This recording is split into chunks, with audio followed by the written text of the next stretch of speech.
folks, I'm going to tell you 5 quick facts about black bull markets. Now, did you know, number 1, they're New Zealand FMA regulated. Number 2, did you know they have a copy trading service where you can either be a signal provider or copy signals?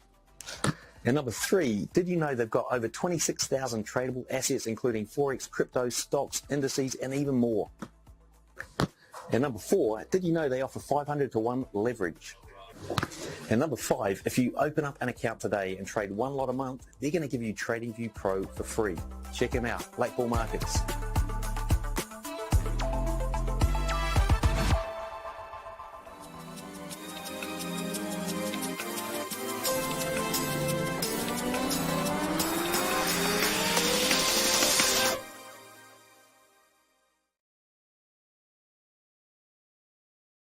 Hello everyone. Welcome back to the stream. Today we have interesting times. For me it's Thursday, but for everyone else it's Wednesday. So here we are, Wednesday, trading. Let me just present my screen quickly. There we go, done. All right, now I'm waiting. I'm still waiting because the markets are in a little bit of choppy chop right now. Be quick because we're in a time where moves are going to be made. Right, moves are going to be made. Let's just go look at the news quickly. When it comes to the news in America right now, where is it? Investing. And then actually let me put some music on while I edit.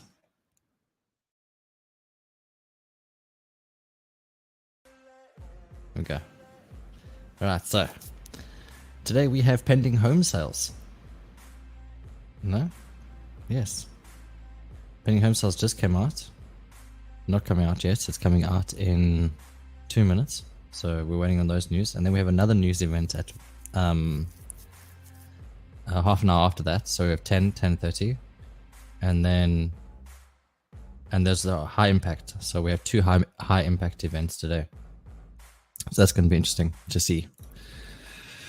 Hello Vic, welcome back, good to see you around. So just being very quick, pulling up the high time frame on euro right over here, zoom out. Okay, we have this order block, which is prices respecting within a massive big fair value gap. Just above that, we have consequent encroachment. Right now, the markets feel weird because if you take your fib and you draw that there, we're almost smack bang at 50%. Okay, so it can go both ways, and it's interesting to see how price is respecting everything like that. Today, now we have, so let me just pull up the NDogs. We have this one right over here, and we've already come and seen that in price. So for euro, we have already seen price where it has to go to. It was interesting. I was actually in a trade because I expected price to go down here. I still expect it to go down here, but from Asia session, from this high, as that pipped in right there, I was in a trade from here and I rode it all the way down. And then what actually happened was I set my stop loss at 8160 right there underneath this low over here. And price was like 1.5 pips away from hitting my target. So unfortunate. Very frustrating, very frustrating. Hello, Pollux and John and DJ as well. Hello. So euro right now, we're within this range currently at 50%, and for me, I'm waiting for it to go one side and then seek the other side, or one side and then seek the other side. Using DXY for Confluence, we have this leg over here. We still haven't reached any sign of anything over here. I do see that within this breaker that we have set up during the London session, there's a volume imbalance in that, behind that as well, and in confluence there's a whole bunch of little imbalances. And then we have US 500 right now. The same thing basically. The opening range over here, price, I'm expecting it to come down to here. So there's all of this range to come down to, but we're waiting for, wait, what is that? Let's go into the high time frame. So we have a fair value gap. We have consequent encroachment of that wick right there.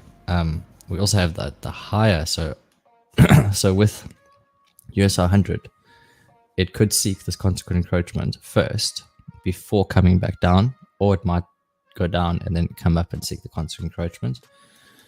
We do have this imbalance has just been traded to yesterday. All right, so I'm not expecting price to come down there just yet, because it's already traded to it and away from it. So in that case, we pull up our new weekly gaps and we see where we are.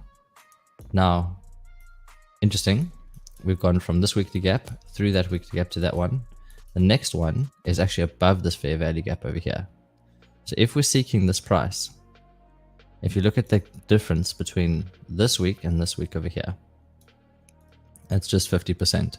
If it goes past that 50%, it will continue going up. If it doesn't, it'll come down. That's just my thoughts on the matter for ES, not ES, for a US 100. I am expecting it to come at least take out this. Is it going up? We come into the weekly and going up. Let me just remove this high time frame. There we go. So that weekly has been traded to and away from, and again, we're in a 50% range right now. So you see on the high time frame, it's the same thing as Euro basically. From this high down to this low, we're actually in like a deep discount right now. If you're thinking of taking sells.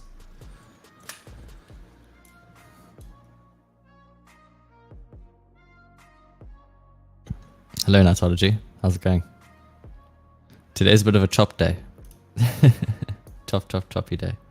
You can see because news is coming out at 10. It just came out and there was no reaction in price. Absolutely none. So what does that mean?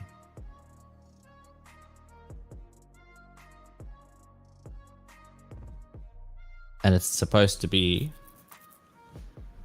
high impact. So I bet you if I brought up volume right now, there'd be a lot of volume right there.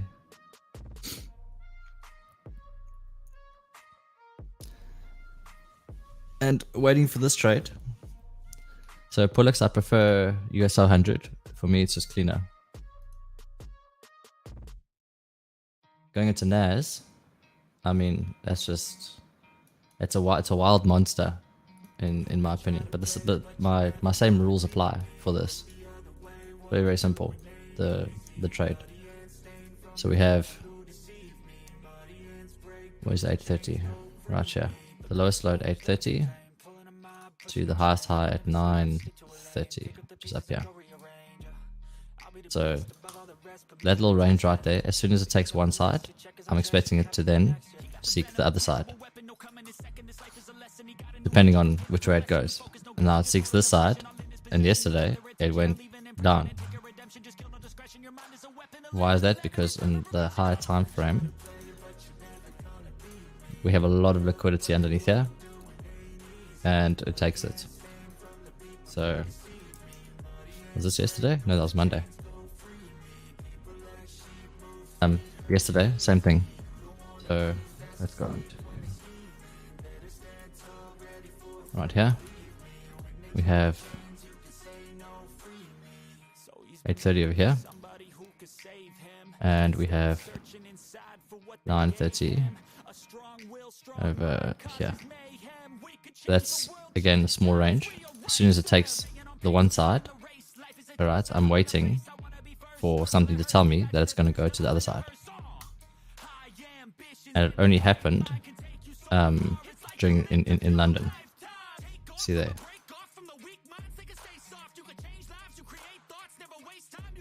So it's a slightly different beast.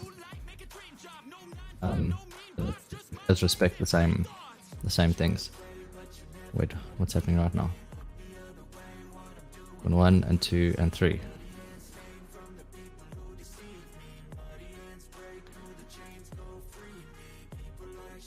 If this creates a fair value gap,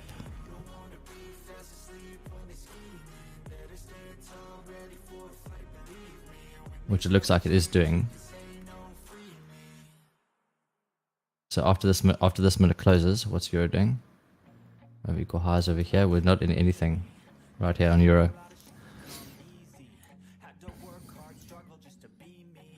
Let's go. I like to see that. So if you probably got into the long around here, right? Yeah, so I've now developed my London time, and it's exactly the same trading rules as this.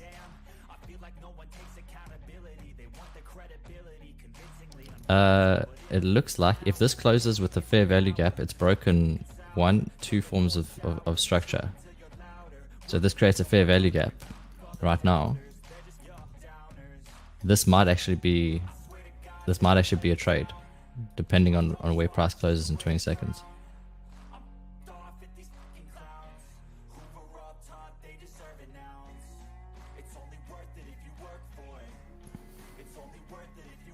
But again, it's in a time in the day. Yeah. See this imbalance here? And then this imbalance here? They're all like overlapping. We even have this one over here. The closes over here, the opens over here. I've decided to name this gap. I call this now a lapping, or not opening gap, a lapping gap. That's what I call it, because it overlaps the other thing.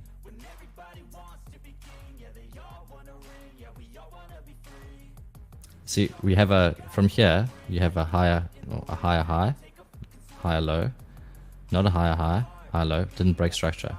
We have a higher high, yes, but now we have this blue candle broken because of that red one, and then that one broken as well.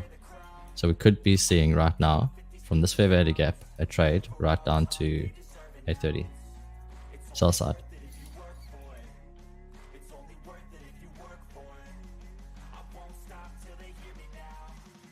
But Euro and GBP, yeah, that did the same thing. 930 was taken, and then spent all day coming down. Hasn't taken the sell side yet though, but because it was taken already over here. The Euro, GBP looks like it's going up. NAS did the same thing as US 100. There's that fair value gap I was talking about. And just behind it, the closing and the opening, and this little tiny gap in there, the closing and the opening of the next one. That right there is all showing me confluence that it's going short. Oh wow.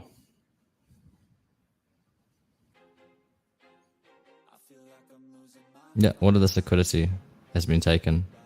Again, if you're in here, what you're doing right now is, and you put your stop here, you're busy pulling it down to like almost your entry, right? That's what you're doing right now. So like I said, from this fair value gap, from this lapping gap, if you've done this, okay, as your trade to seek sell side, what we're doing right now, as price is pulling like this, is you're pulling it down. Because we're at a time, like a choppy time in the market, you want it to, you want to save your assets. Now there's divergence because we have Euro USD going up, we have GBP going up, we have DXY almost coming to seek sell side. So when DXY goes, if DXY takes this and goes strong, then you expect US 500 and also NAS to continue going down. So where's the 830 buy side here, sell side? There's actually quite a big gap on NAS today. Yeah, it's quite a big gap. So right from that little fair value gap that we have right there. Alright. Might be seeking this right now. Again. This to me looks like turtle soup.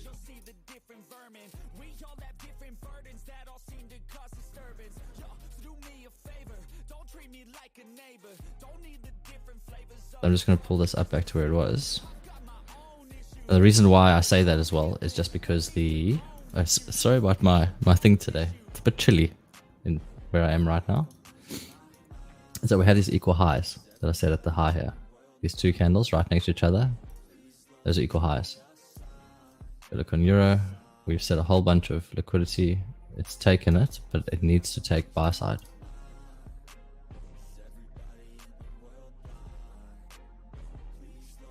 Yeah, it's going to continue coming down.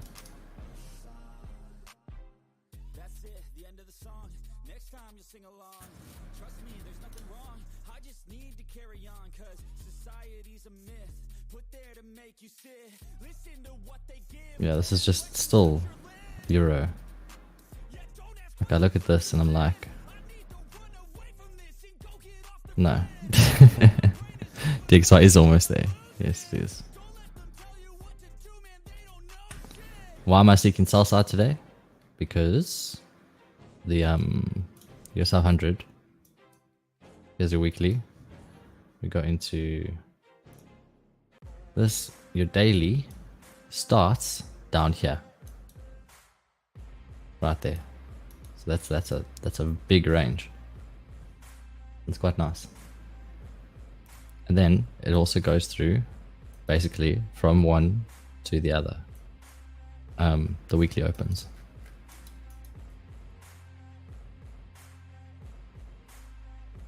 Looks like the trade's planning out beautifully. Now, why did I say this one instead of this one? Natology, I want you to answer that.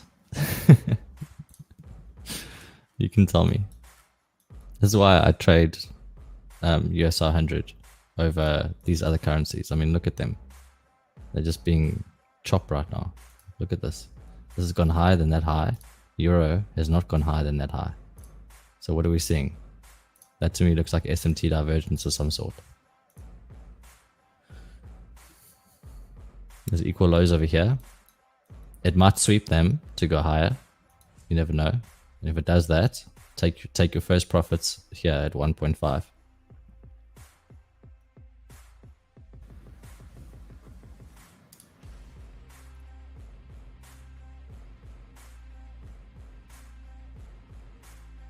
What's NAS looking like? Yeah, NAS is respecting the same thing.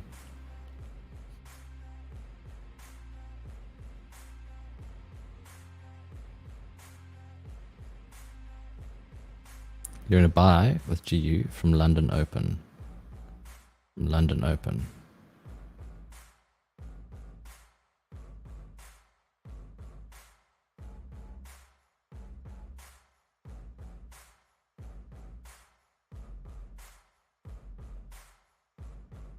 This would have been my trade.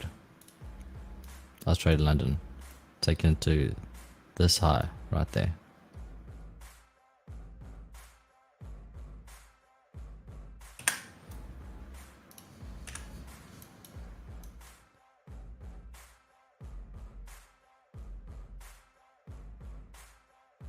But I feel... What's up, Don? Welcome back. This sell is delicious though. I think we might have seen the highs of the week on Forex. Because here I was expecting it to come down here to this opening gap. And what it did was it came in, took buy side, and I'm still searching for that, ultimately even lower.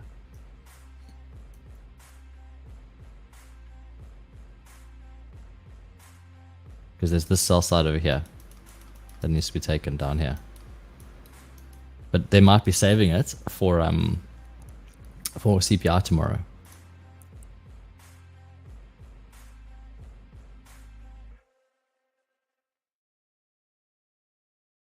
Look at this, it's cheeky.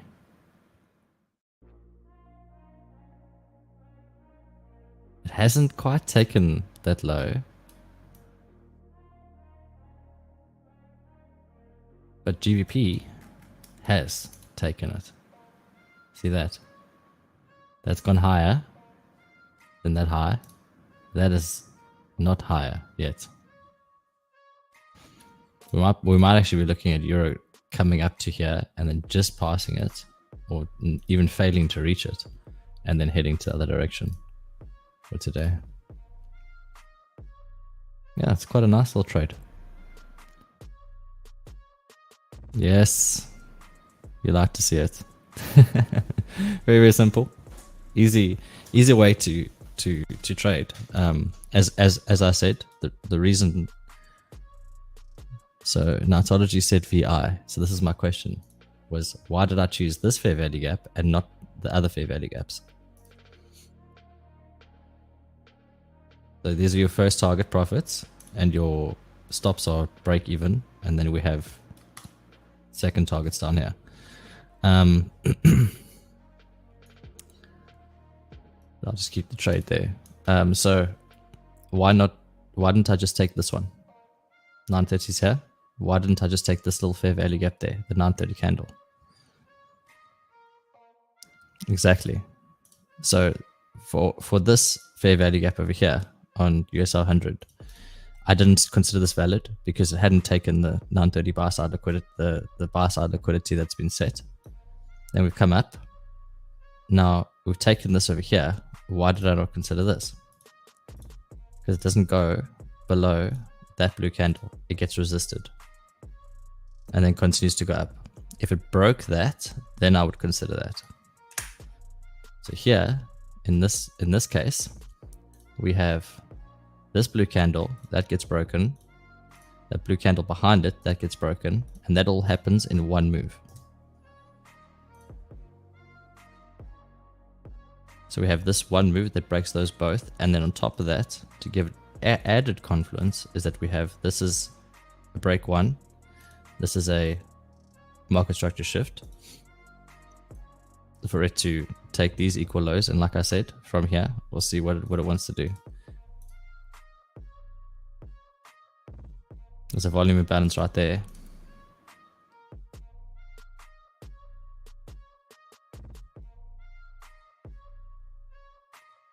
So yeah, lapping gap, that's how I decided to name it.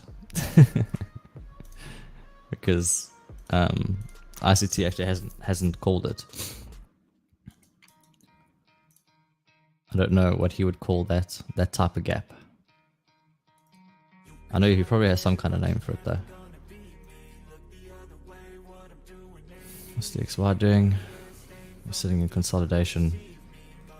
Alright, so this is quite a common thing that happens. As soon as you have one big leg, which has just happened, okay, we have consolidation. So we have a big leg, or a big leg, okay, and then we sit in consolidation for a bit. It's because what it's doing is it's pulling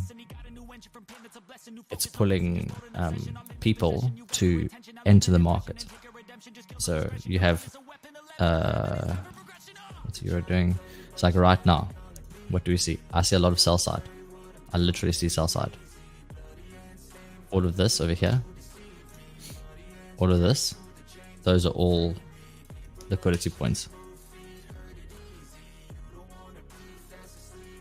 But I do see that this has come up, it's come down, it's come up. And just above here, we actually have the next liquidity over here and this imbalance in price right there. So that right there is like a fair value gap that I would be expecting it to come into before we go down. And then to utilize all of this liquidity as the cascade lower.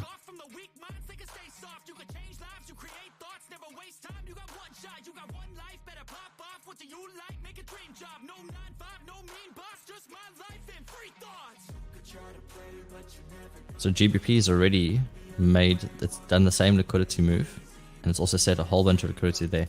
So a lot of people use trend lines for this. So they use lines for this, and they're like, oh, that's liquidity. High confluence liquidity is low liquidity.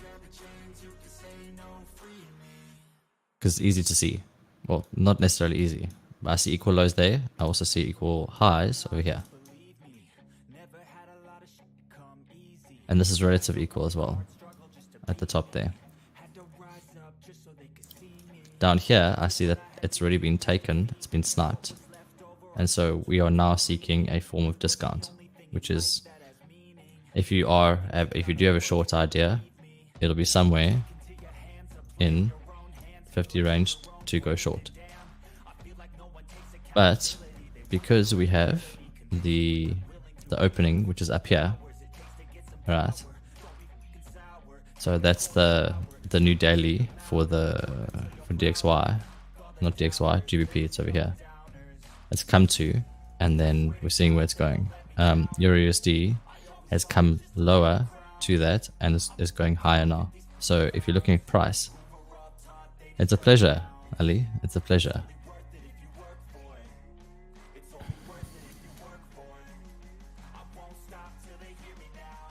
Let's make that perfect. Like that's just absolutely perfect.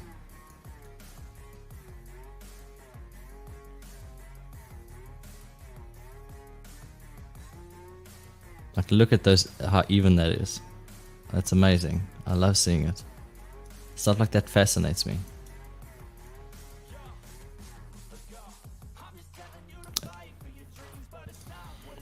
Yeah.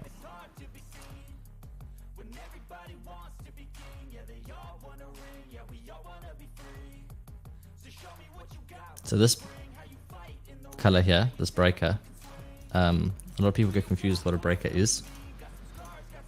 It's very, very simple. We have price, or we have some kind of consolidation, which is right there, right?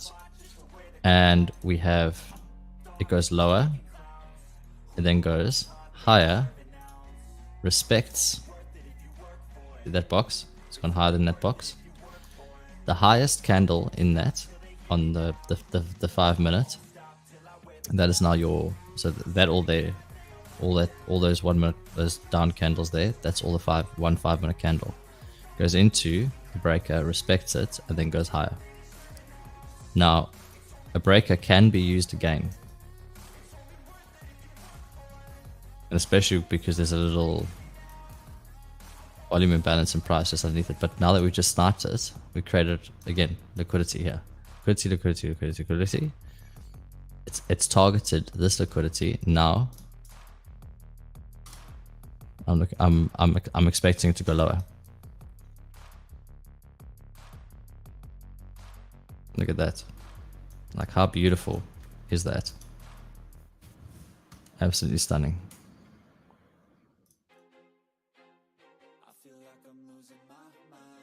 Relative equal highs on GBP. NAS has just respected that fair value gap beautifully and looks like it's about to shatter these lows.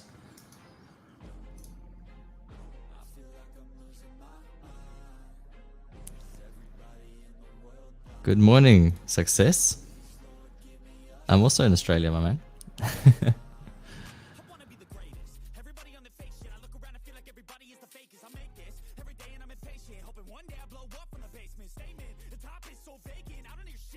This is where trading EU is difficult, because it makes top things like this, but the thing is, it's like the best pair. Did I see the second fair value gap on NAS? Well, the first one's, in my mind, is the only one that's valid. And look at it. Like, you could have, again, take your trade. It was up there. As soon as it went down, you're targeting down here. And as soon as price goes away, now you're putting your stops in. But DX, the pair that I trade here, that's stunning. Gave you that entry, gave everything. Euro, it's coming down as well. Like I said, now's the time. Why? Because 950 to 1010, there's a algorithmic thing on what it's going to do. So it was setting price, it was seeking liquidity, and it spiked it out, and now it's coming lower on Euro. US 500 between 950 and 1010. It went and snaked all the liquidity and goes lower. We have NAS, same thing. There's 1005, 1010, and after 1010, that fair value gap has been created for you to go. So it's nice. But you see how different it is. Like this is in the middle of this range and has not taken buy side. It's gone to like the OTE entry, which is there to go down, but it's not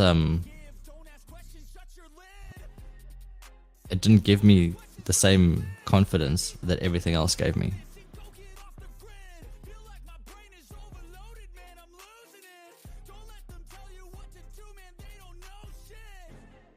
Look at that. Snake the lows, and now it's seeking some form of buy side liquidity. Now this is the first buy side liquidity it's taking right now on DXY.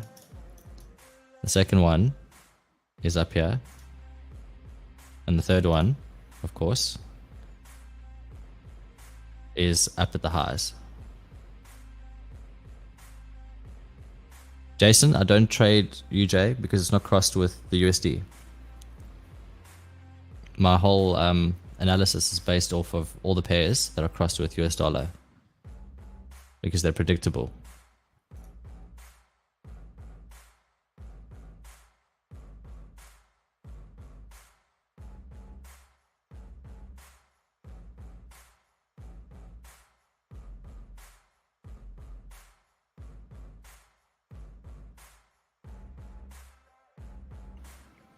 So, Pullux, the second one, I think are you referring to this one over here? Is that the one you're talking about? Because if you traded that, that is a super fine entry right there. That is tight. That's so tight. It's like a 3R already. Wild.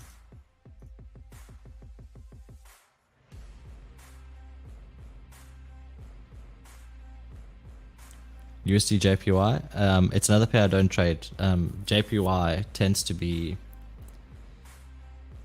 how do I put it, finicky at times.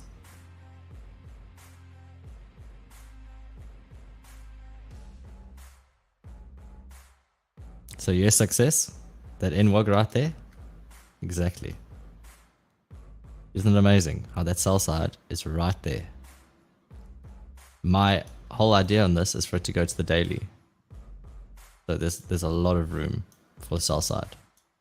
If it wants to maintain this high, that's like an 11R trade.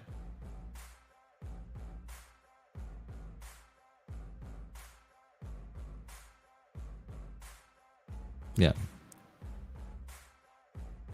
Remember, I said that we have this going higher while Euro was going lower.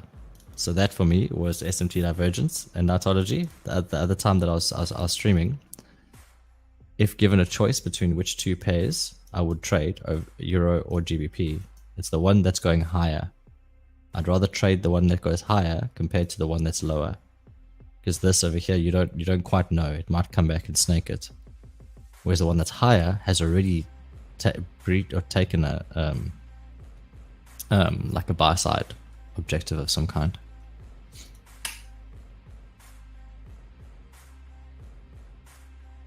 So you can see that's why I have GBP here at the bottom.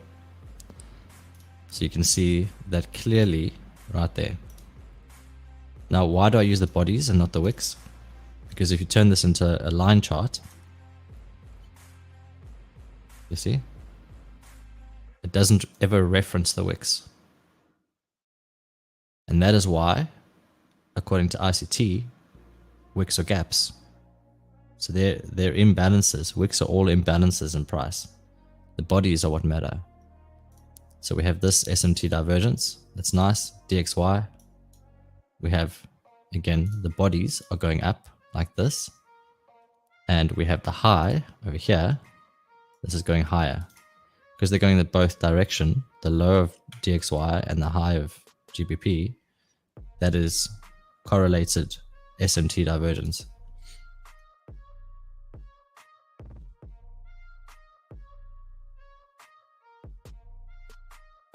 On this chart I have Euro. You can see the same thing. Actually, you can't see the same thing on Euro. So this is not the same.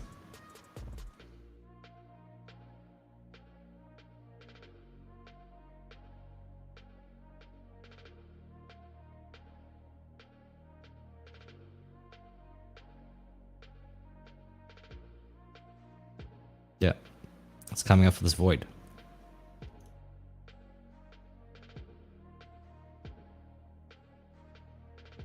So right here, between here and here, is a big gap. All right, now that is a void in price on the high time frame, whatever, but it is actually a new day opening gap. And I've been expecting it to go higher into the gap.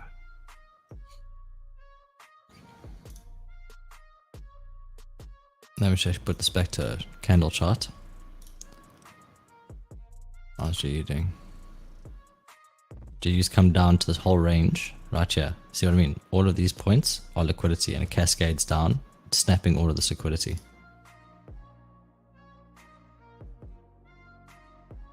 Euro has just snaked out the lows over here.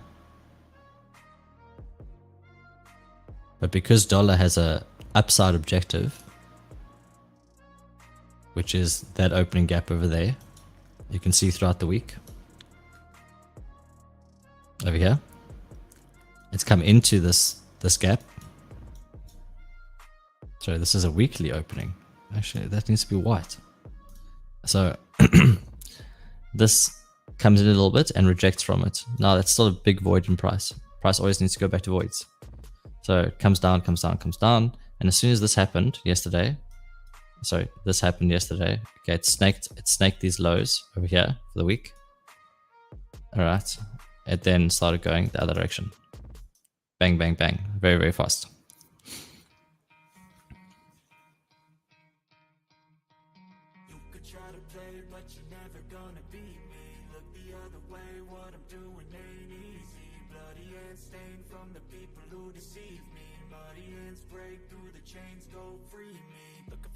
Looking for pain, pulling a mob, pushing a train.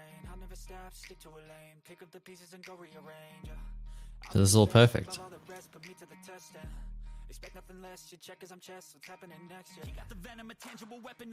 Yep, it's coming down. So you can see the whole confirmation that's going on is it's multiple entries. As soon as you start getting imbalances, you have that imbalance there. That could have been another entry. You have imbalance in price here. That could have been another entry. And then you just carry on taking them lower.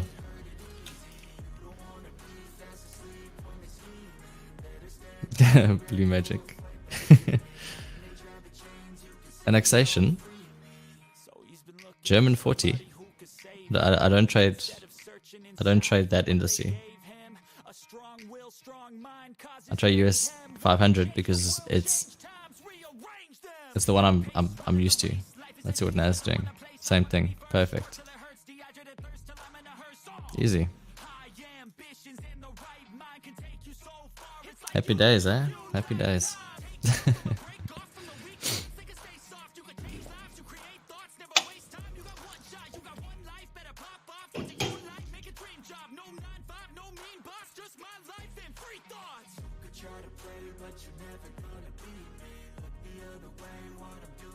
That would have been such a nice trade.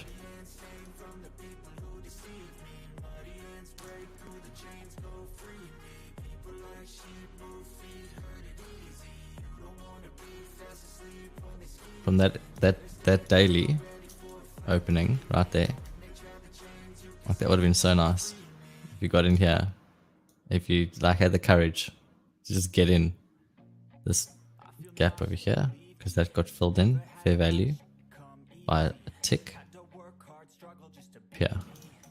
That's where your stop would be, just above that, and you'd be taking out the lows. That's where I expect it to go to. Oh, oh, oh, oh.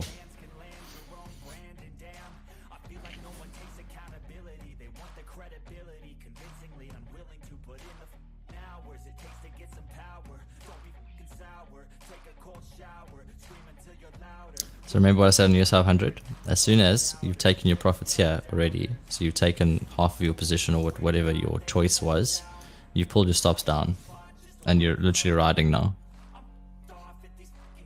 And now all of these imbalances in price should be respected. So every single high, you see that imbalance, you then are moving your stops down with it. So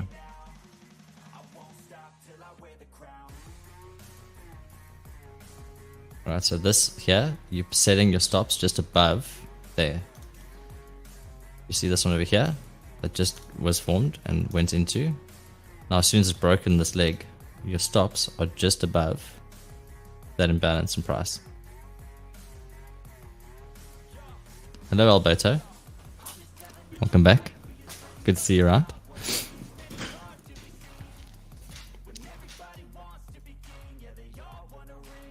And that's just so that you secure your bag. You know what I'm saying?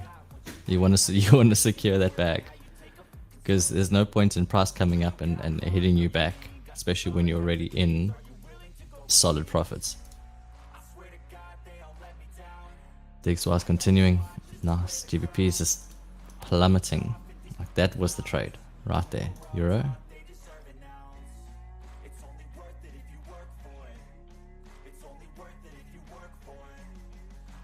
I'm still expecting all of this down here. This daily down here has not been seen to, and throughout the week as well. We have our 830 over here, which was not traded back into this one here. My whole thesis, and I'm sure if those of you who were with me on Monday, you know that I've been looking towards this point right here. Now it's interesting is because I have the end dogs open, is look how many there are here. What does that indicate, or what does that mean when we look at price? It means that is a big like liquidity point where a lot of settlement on the daily happens. What do I mean by settlement? So Forex and US 100 and all that kind of stuff, whatever industry or whatever stock, whatever you trade, it's a very, very simple thing. People buy euro at this price, or they sell euro at this price, and the rest of it is all just manipulation. That's why the dailies are so important.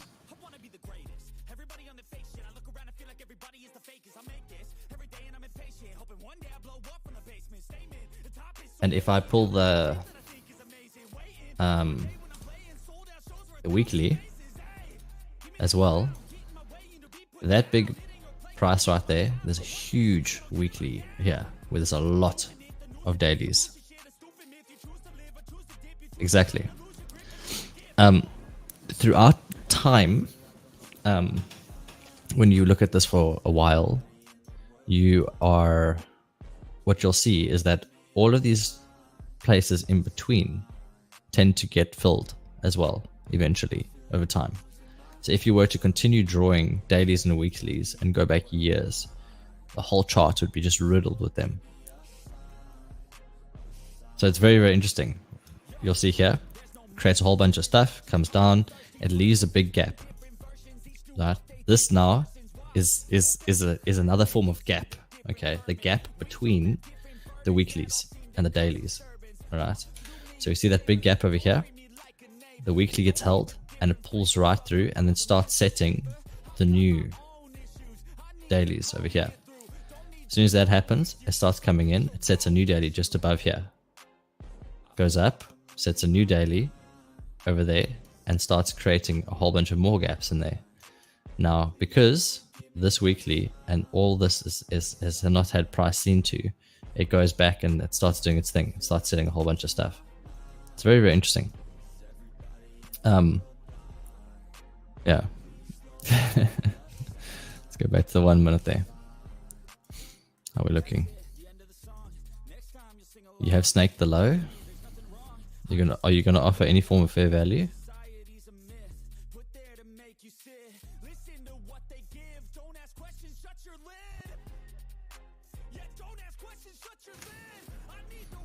I don't know. We'll see if they do. DXY is offering fair value from the top to the bottom. Right here. For people who want to go either way.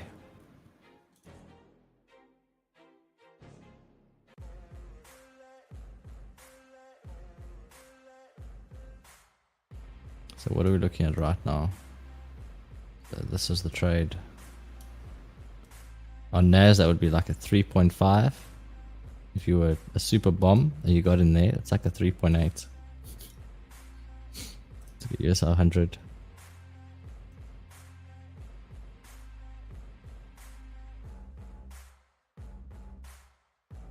It's like a 3 as well.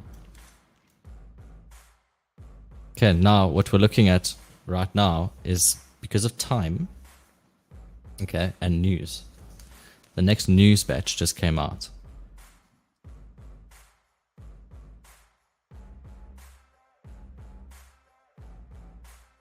Look at investing.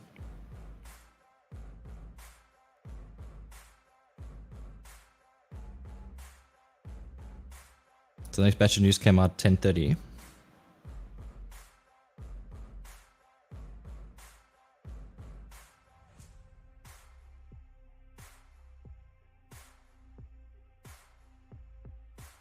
So I'm just checking the news quick. Why has German popped up all of a sudden? Today.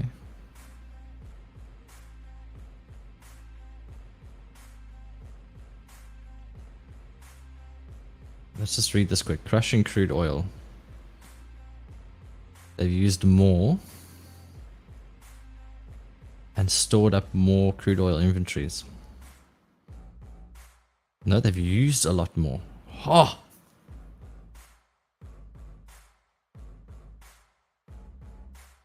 This is... Yeah, no worries, man. It's not necessarily a crazy sell. It's just ICT, like, daily thing. It's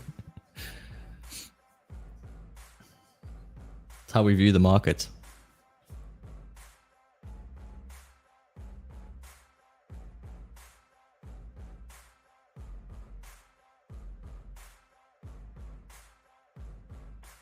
So what I'm getting from this, okay, is their pending home sales month on month, right? That's actually down from 8.1% to 0.8. Now that's actually a good thing because it means that the rate rises are actually working. People aren't buying houses. So that they might not need to do another rate rise after the one that they're going to do. What's up, Ethan? And then crude oil inventories. What that references is basically the storage that they have. So the storage of oil that they have, they're actually using a lot more oil than they're replenishing, which means they're running out. They're running out of oil. And it's both on their crude and Cushing crude. Now Cushing crude is a type of like another type of product. Success, I live in Melbourne, Victoria.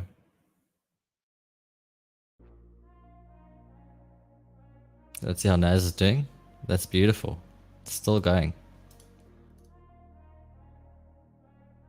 See, this is why I don't like trading euro. I don't like it.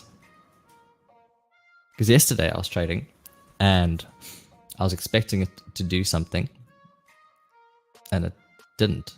It went the other way and it stopped me out and I was so sad. So then I had to take another trade today during Asia, after Asia Open, I had stayed awake so that I could get I could bring it back to like break even. So I wasn't in drawdown anymore.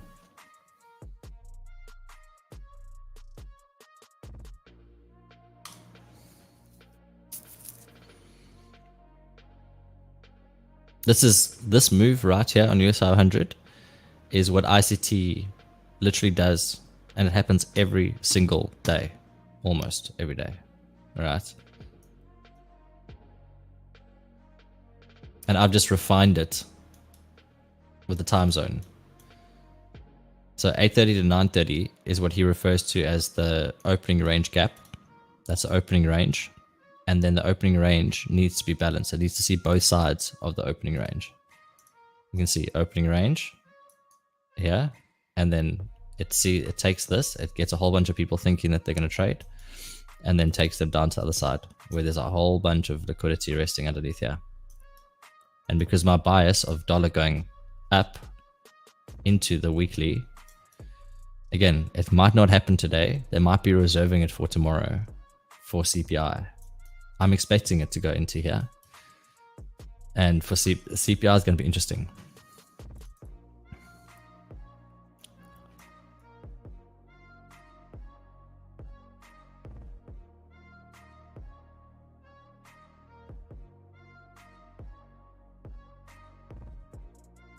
To use a sell after 7:30. 7:30. Yeah. Like I said, we might have seen the highs of Forex over here because it got right through that big weekly. We might have seen the highs, and then we're targeting, or not might have, targeting the lows. There is a 70% chance on any given week that the highs of the week or the lows of the week will be formed on a Tuesday or a Wednesday. All right. So yesterday I was looking for sell side.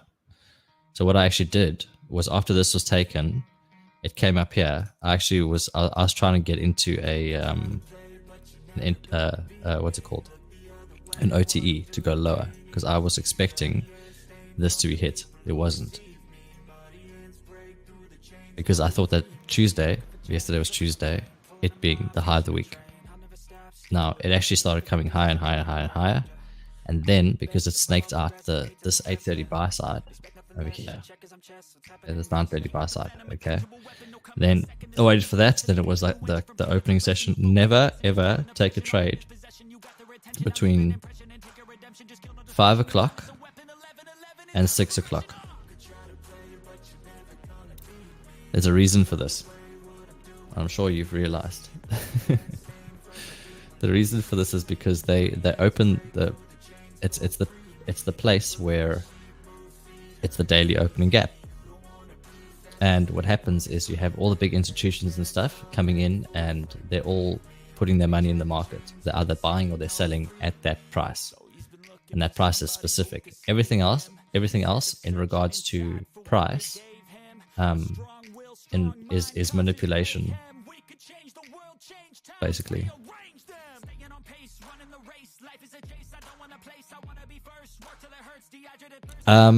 Ethan, when you have this, okay,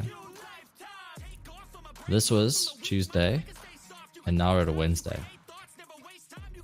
I personally think that this is the full range for the week, and that it's I think we've seen the high and it's going to come in.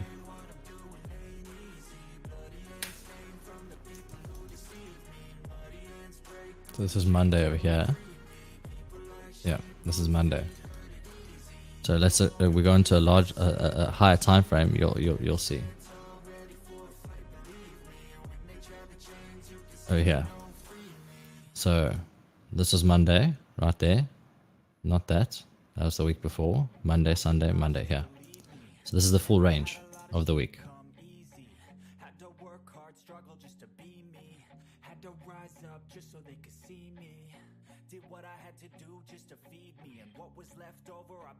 And so it's come, it's because it's going down, all right, because dollar's going up.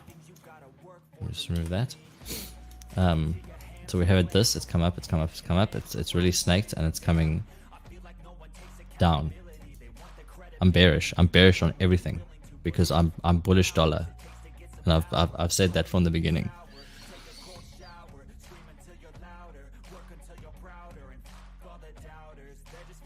Almost there. Let's go look at NAS. Are you almost there too?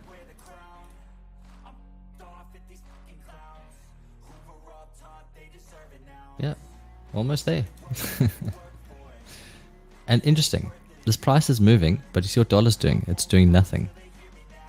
It's literally stagnant in like a little range over here. I always find that really interesting. Euro, same thing, but it's taken sell side now, so we have a break one, but there are equal lows down here.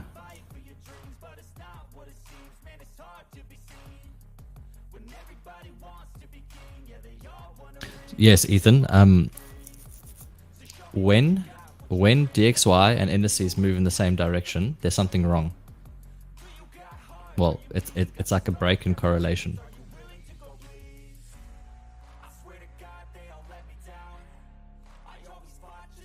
So right now we're at that time, 10:50 to 11:10. What we could be seeing right here is we have a pullback. So this is like really good retracement time. Okay, now because we have this price over here on GU, we have that there. We have a snap of the high, it's gone lower. It means that this blue candle here becomes a breaker.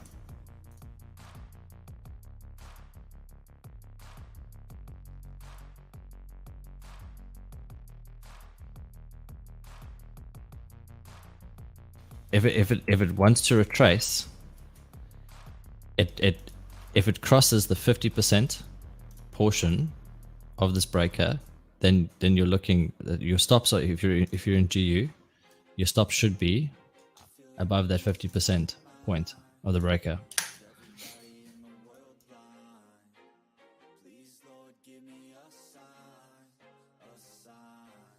No.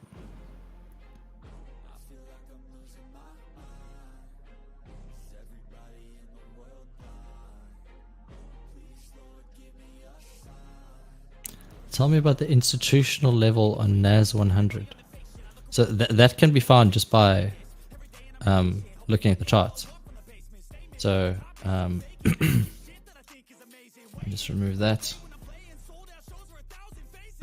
Euro, very, very simple. All the round numbers. Okay. And the same thing for GBP. So we have 1.06, 1.07, 1.08, and then in between that we have the 7.2 and the 7.8 and the 8.2 and the 8.8 in that. Those are all the institutional levels, and you can see that they get traded to, respected, get traded away. It's respected down here at the 2, comes up, respected, and it's going to come down, respected. If you look at US 500, the institutional levels are slightly different. Institutional levels are, again, round numbers. So 4,000, 4,100, 4,200, and so on and so forth. Gold is similar. And then we have the in between that as well. So the 4,120, 4,180, 3,000, here we go, 3,980, 920, and so on. Now this is found just by actually looking at the chart and seeing which round numbers are valid. So DXY you can take that to any time frame and any time scale as well. So this is a very interesting point. So if you look on the side here, okay, let me just zoom that in. On the side over here, we have 102 400. All right. So let's go down now to the next level, which is, this is on a micro scale.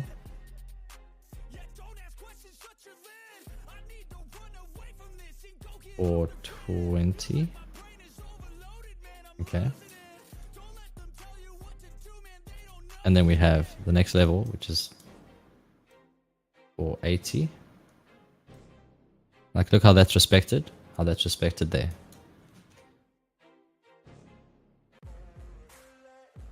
Comes back down, just seeks this level. Then we have 102, 80 over here. The body of that candle right there comes right down to 80. Look at that. Perfect. And then comes up, bounces off the 400, continues going up.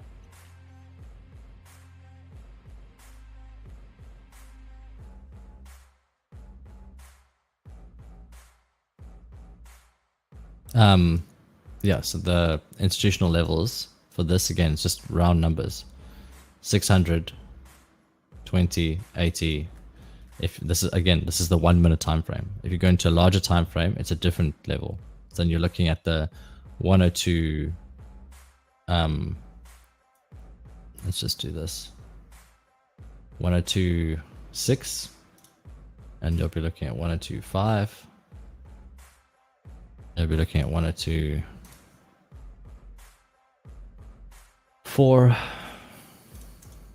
Those are all institutional levels, basically. All the round numbers. You see how it respects. You can go back in time and just literally continue going back in time. Like, look at how it respects it. You see what I'm saying? So what I use this for is just extra correlation on direction. I expect to continue going to the next ones. Let's look at NAS. Where would they put that? Singers are waiting right now. This is almost there. A little bit more.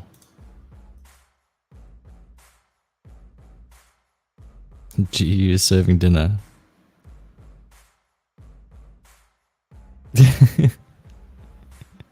I like that comment. Watching the market feels.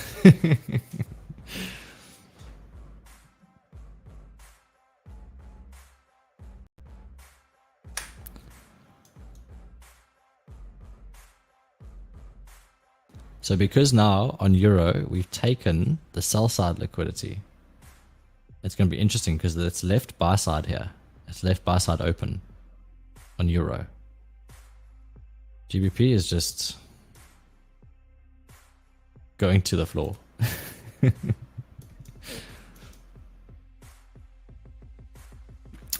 Yeah, so let's go look at NAS. Where would the institutional levels be? Let's go look on the daily.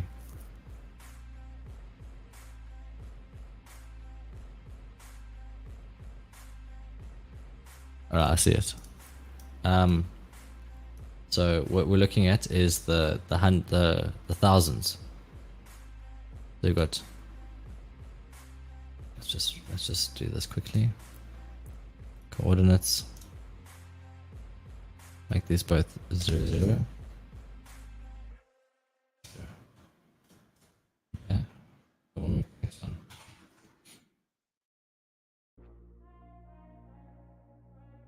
This one is going to be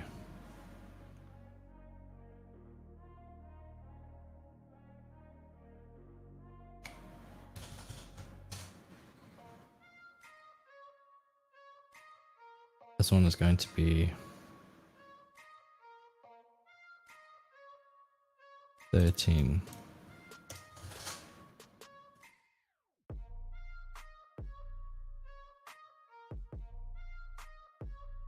Yeah. Then you have the 11,800 and 11,200 in between that. So we have the 200 over here-ish. Just to make it specific.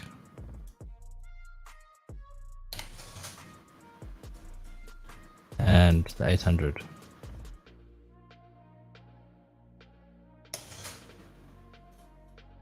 Okay. And see how those levels are respected. Funny. Comes in, bounces down, goes up to the next one, comes down to the same range, comes up, comes in, like almost perfect, and then starts heading to the higher side. We have this consolidation area, and then seeks the next side. At that level there, you can probably, that's probably like somewhere around 800. Yeah, almost 800 at the top here.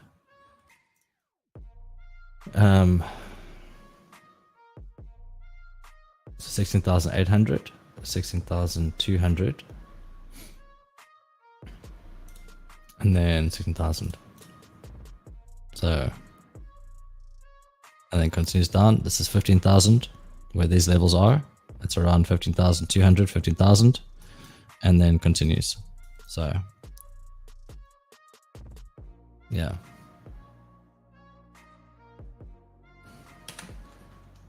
But you can just eyeball that. You don't necessarily need to put on your chart. Like I've done it for the charts, and I have it like forever. So I just do it like once. You literally just do it once, and you're done. And then you can just hide it. And you don't need to see it again. And every now and then you can just be like, oh, where are we in price? We're up here. Okay, let's pull the level up. Okay, it's pulled down. It's gone into this range over here. We're obviously in a downtrend, so I'm seeking all the big levels underneath in the downtrend, and it continues. Now we're going into a slight uptrend. Same thing. You're looking at the institutional levels. Gold. I was short gold, but let me actually just go to the 1 minute here quick and see how we're doing on NAS. 50, 11, 10.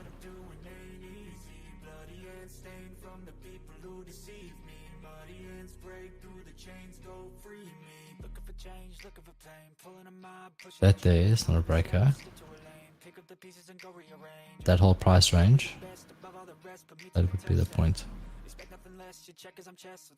If you haven't been moving your stops down, then 50% of this break over here, that's where your stops should be resting. Or if you haven't got them at break even on your NAS.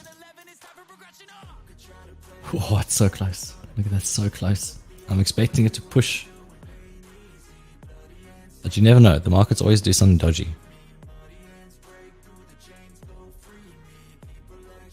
We're just here to see patterns in price and see what we can do to do the best we can. You know what I mean? The aim is to make money.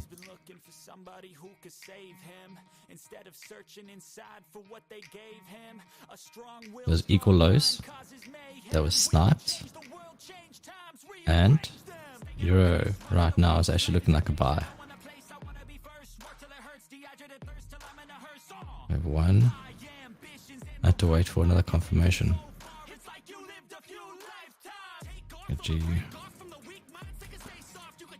GU has just broken a tiny little break one. If it goes down and breaks the second one here, then I would expect it to go higher. But I mean, this is like an 8R trade. You've already got 7R out of this. Crazy. Crazy money.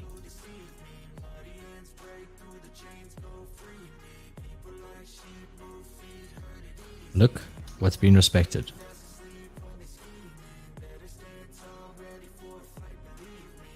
That's right there. 26, 27, 30.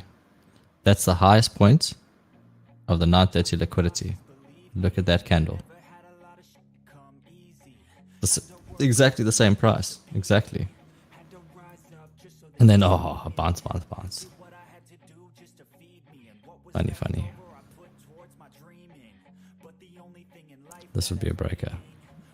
If it's going to respect this and continue going higher,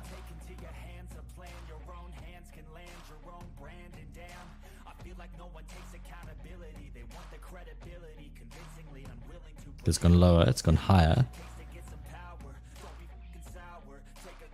If this is respected, it will continue going higher. If it's not respected, then we'll be seeking lower lows on DXY, which means we are seeking higher highs and everything else.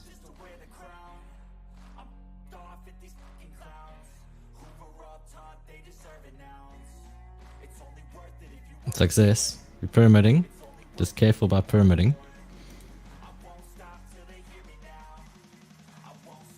I have a slight technique for pyramiding. I don't risk the same equity every time. So for example, we have this over here, and when I'm pyramiding this volume imbalance that's respected, I wouldn't have gotten a trade because it wouldn't have got me in over here on this leg. It wouldn't have got me in, whereas this one gets me into the trade. So this one over here, your highs over there, and you're targeting the same place, but what you're doing is you are taking half of the position over here. So let's just put a text there.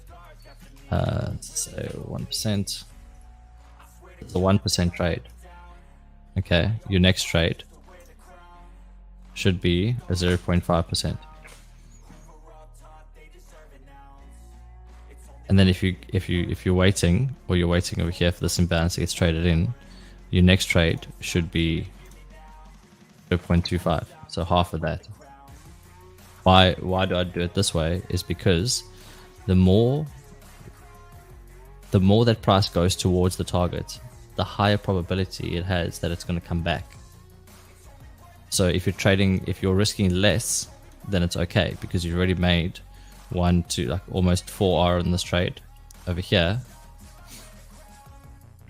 If you took that entry over there, you've made 3.4R right now, and always, for me, always at 2R I take profit, half the position off as well. So, but that's 0.5%. And then if you're trading that little imbalance there, if you were pyramiding it down to come up and then you saw fair value gap and you're trading that, that's a large stop as well. That's not even, I wouldn't have even taken that one. But that's how I would enter.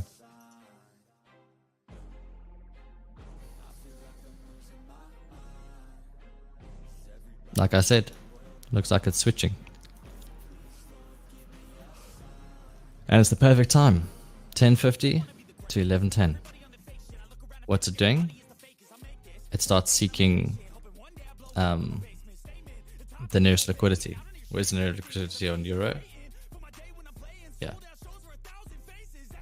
This is the nearest liquidity. On DXY, your nearest liquidity is underneath this breaker. So as I said, if it breaks this, we have created, it's like relative equal highs over here. But because those, as I said, wicks are gaps, right? So this wick over here now is a gap. Okay. That little one right there. And if I put on the line chart, you'll see. Bum, bum, bum. Okay, very easy to see. This sell side has been wicked through. So that then is an imbalance wick, and it hasn't actually closed lower with the bodies down. Same thing to the buy side. We haven't closed now on the buy side in the same way. And you can take this to any chart. You see here, that high there, that was your 230 right there. Those two highs there, they got sniped, and for it to come lower on DXY, okay, those are all bodies. All this is bodies. So when it wants to come in and rebalance price, and you're looking for equal lows, it's very easy. You have bodies over here, these bodies. If they're wicks, you can still consider that as not being repriced to yet. All right. And so you see all of this price action over here. Those bodies there get sniped. It gets sniped. and then start seeking sell side, which is there. Comes up, starts creating equal lows, bang, equal lows here, snipe. Like it's funny. But then as soon as I change the chart back, you'll see right now, candles. You see that the wicks are all doing like their own thing. Same thing here. The wicks are all doing their own thing. What's up, Ruffy?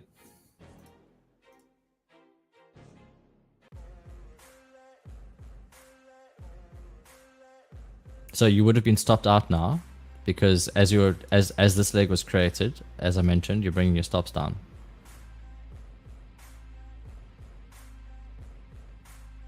And that's okay. That's a 2-hour trade. And if you're still holding, careful. Let's see what Naz is doing. Naz is coming back. Naz is the same thing. So your stops, as this leg broke, come down. As it breaks again, comes down. As it breaks again, comes down. As it breaks again, over here. 1, 2, 3, reversal, yeah. Careful. Just wary of any sells right now.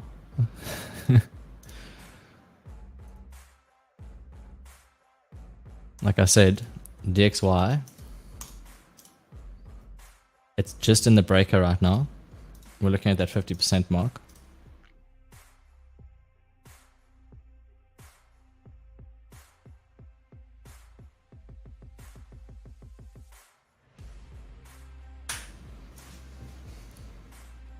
If it doesn't respect this, it's like your last line of defense.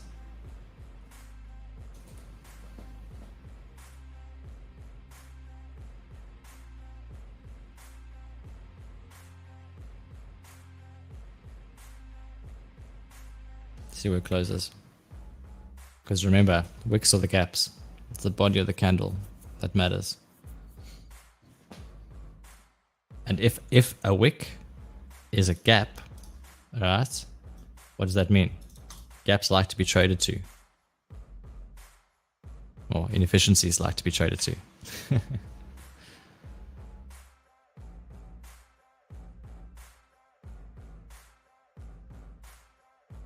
So you could literally put a line on every single wick if you want to like do some kind of back testing. You could put lines on like a box on your wicks, and then you can see where price goes to from there. And then of course, as with any gap in ICT method, there is a consequent encroachment of the gap. So that's the 50%. Just say 50%. See, look how it was respected. That's nice. Now, what we wanted to do is we don't want it to react from this fair value gap. Okay, we don't want this to be a resistance point.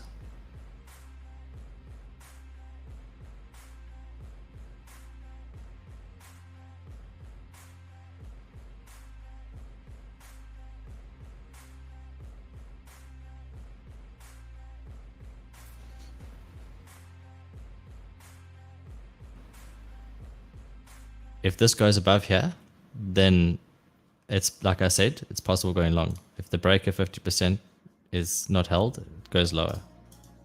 And everything else is reflected the same way.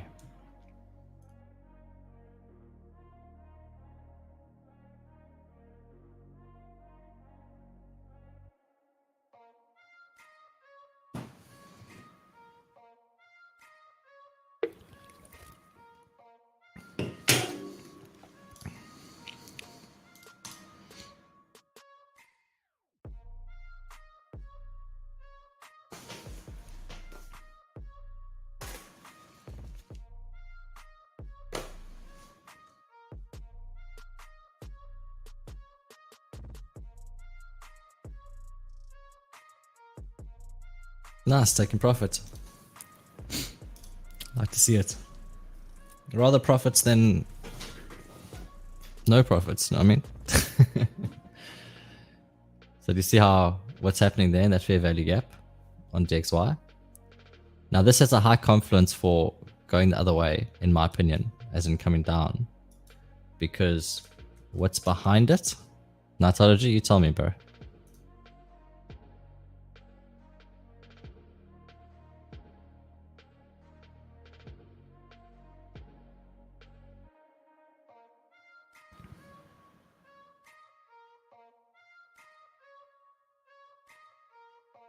Yes, Diaz. DZ. D's, damn. Yeah, what's your question? If this trades through, again, we're seeking higher prices.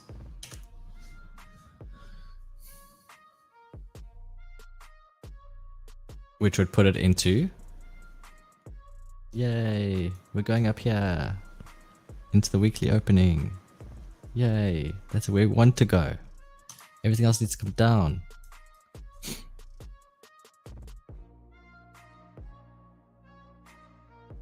How long did I trade for? I studied for about 2 years. Like only ICT. Watching 1 minute charts. That's why I'm very comfortable in the 1 minute. Very, very, very comfortable.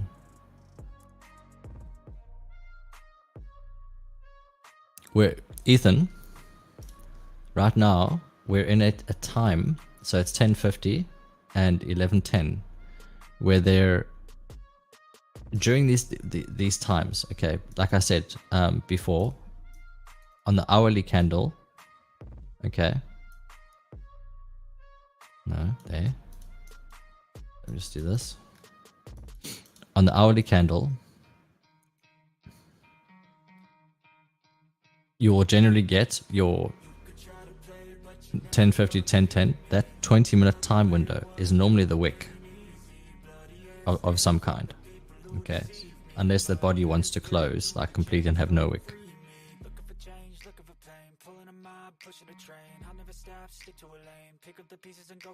Did you have time when you lose, like really lose?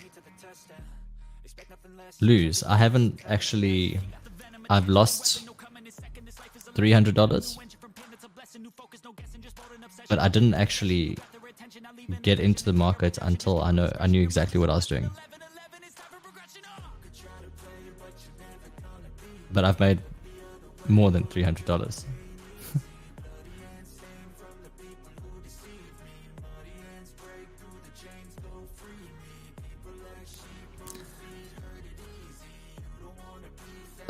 So we're getting to this time. So these time points, okay, so if we're looking at the next candle, okay, that opens, because that's a close, the next candle is going to open. If it's going to go up, there's a wick over here, because it has to go and balance out the one wick probably before, which is like over here.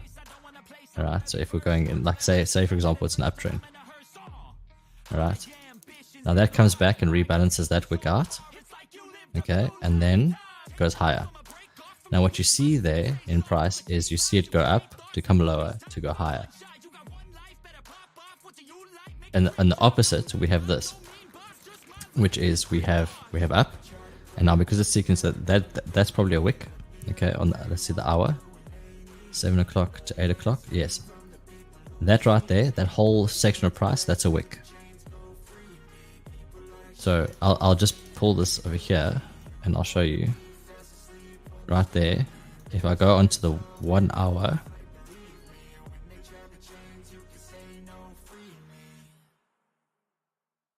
you can see that whole section of price right there, that's a wick.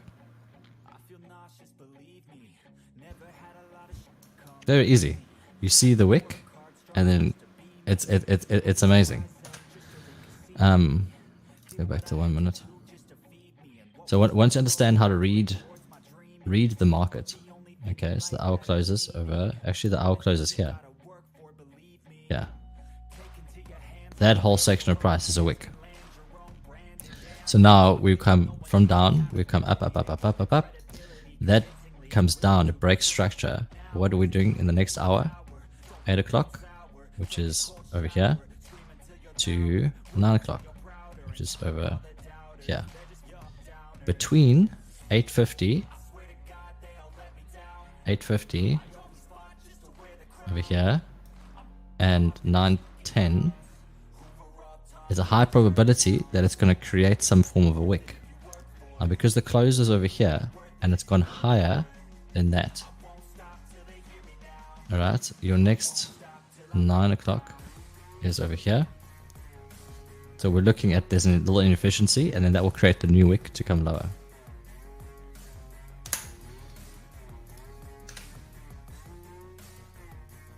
And you can do the same thing on, let's do a DXY quick. To see what's happening here? Now we're in a range. We're in this range.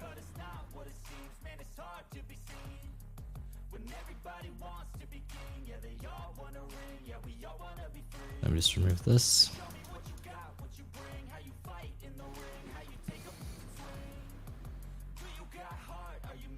Yeah, so DZ, I would suggest that you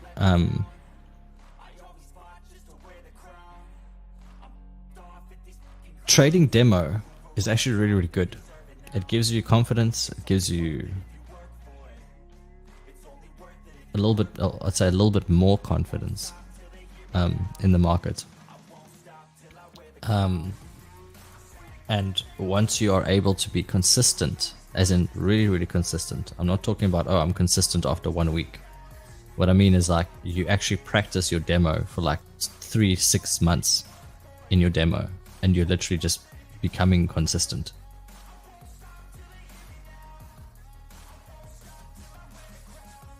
And then as soon as you have that confidence and you know that you're consistent, then you can go and you see the same thing happen, whatever trading system you're using, whether it's what I do, okay, which is this is like my trade. I've seen this happen over and over and over and over and over again. So I'm very confident that I can enter here. So who was it before that was saying? Someone said that it's like extreme sells.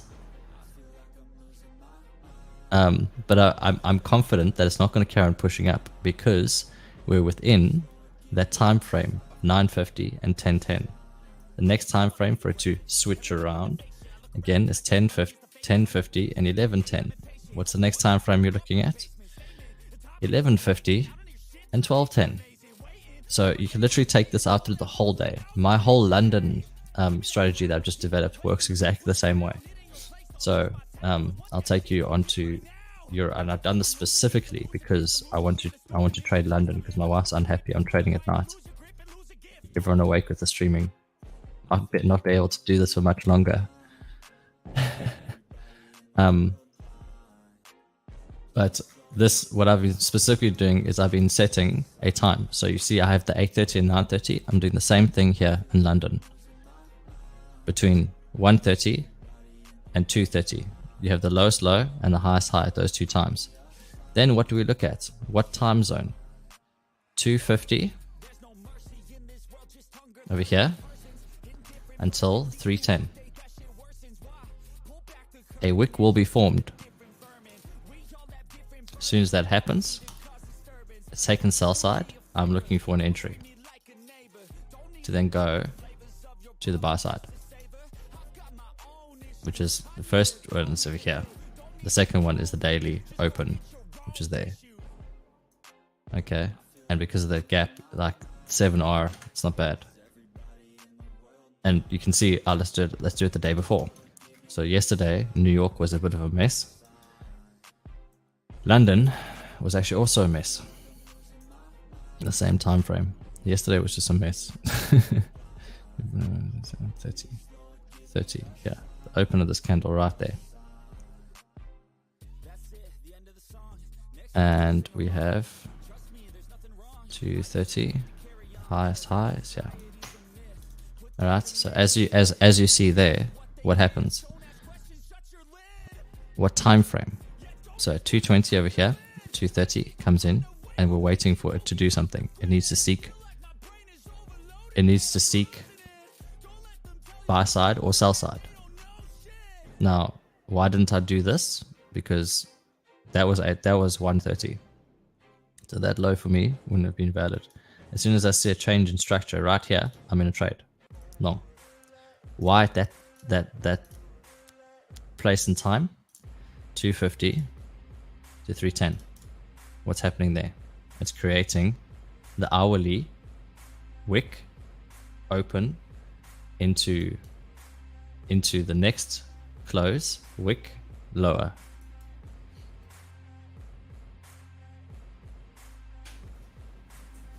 Let's go to the day before and you'll see. I'll do a little bit of my back testing with you and you can understand where I come from.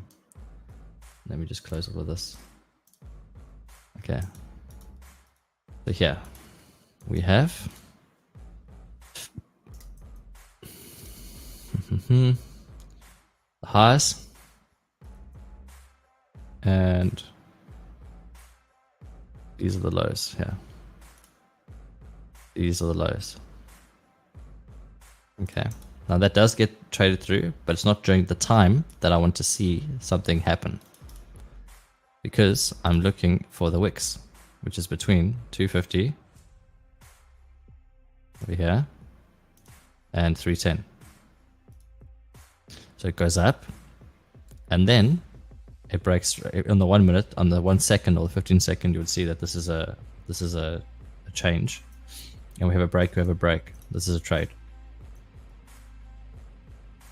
To the lows. And obviously, because that wick over there is now, because of that wick, I see this wick and I'm like, that's a target. You could then, if change of structure again, you could have taken this trade over here. Oh, what time was that? 350 until 410. Creates your wick. Body closes, goes higher.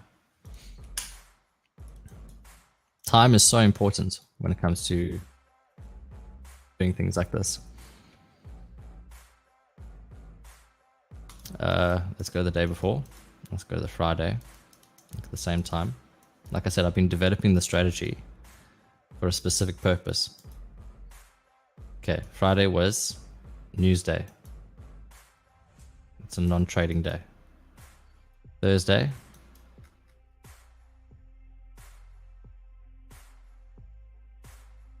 as in big news day. We have the lowest low, and we have 230. That candle there. What do we see? What time do we see it occur? So 3 o'clock comes. Alright, is it 3 o'clock? No, it's 250 to 310. It tells you, hey, I've taken buy side, now I'm going to seek sell side.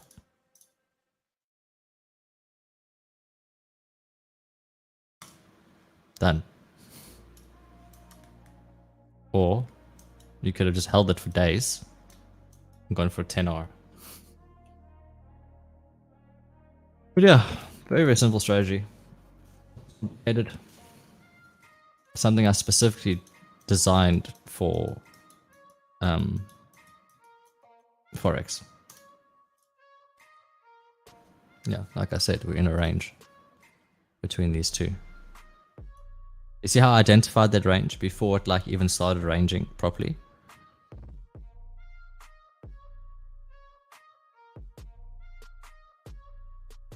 Nayagi, are you using Power of 3 a lot? Yes, I use Power of 3 for the daily. So if you see here, this is my daily chart.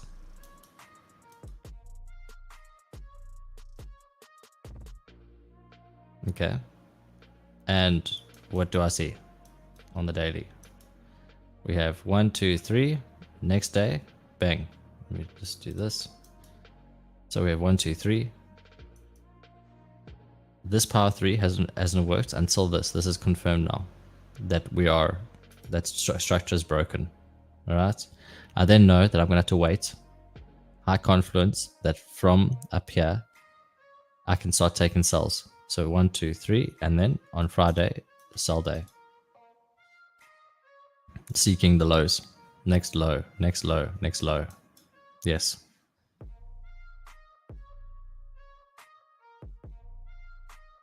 Oh, Ethan, today's trade on indices was exactly that. So we have 8:30 to 9:30. Okay, 9:30 gets taken. We have a shift in market structure, fair value gap, high. Yeah, doesn't matter. And targeting the sell side liquidity. That was today's trade. And you saw what happened. You saw me calling out as it happened. Same thing with Euro coming down, GBP. And now because of this whole time that we're in, we're creating a wick. Because we have taken now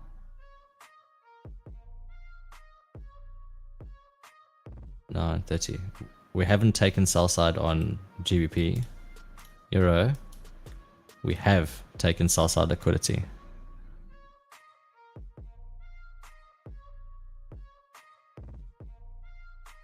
Yeah, Ethan.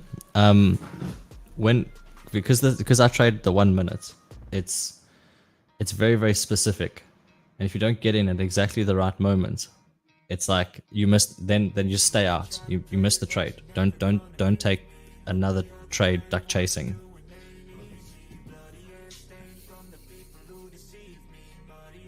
So watch this. See this reaction here on the Euro on the 50%. We'll see what happens. Let's do DXY. Let's go over to the 1 minute. Yeah, it's completely broken this. Like today's an interesting day because of the news.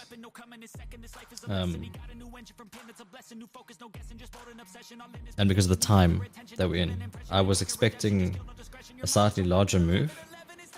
That didn't happen. We have the 70-year note auction as well coming at 4. So what might happen now, because the 4 o'clock time frame over here, okay, is that you're going to have consolidation and a build-up of liquidity, right? So we have this buy side over here, all right? Now we're going to have a build-up of liquidity, and then in the last run, as in from the 3 o'clock to 4 o'clock hour, you'll be looking at a possible run into the weekly over here. So it's just going to build up liquidity now and consolidate until it runs into your weekly. And if it doesn't want to do that today, it'll then continue to build up all of this that it has built up over here, and it'll continue to go down. So there's two options: either consolidates like this, or it goes down. And then we're looking at tomorrow for it to go up. Yes, exactly, Ethan. The RR is skewed. And no, I don't mind. You DM me on Twitter. I just saw it now.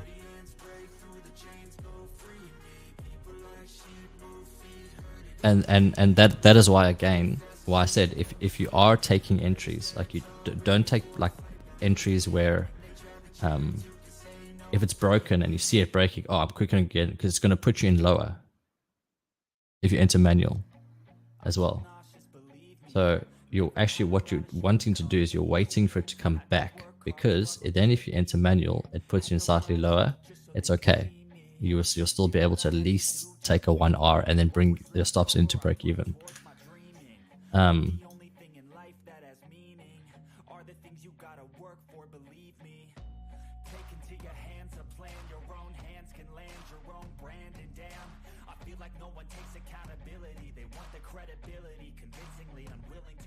Yeah, no worries at all.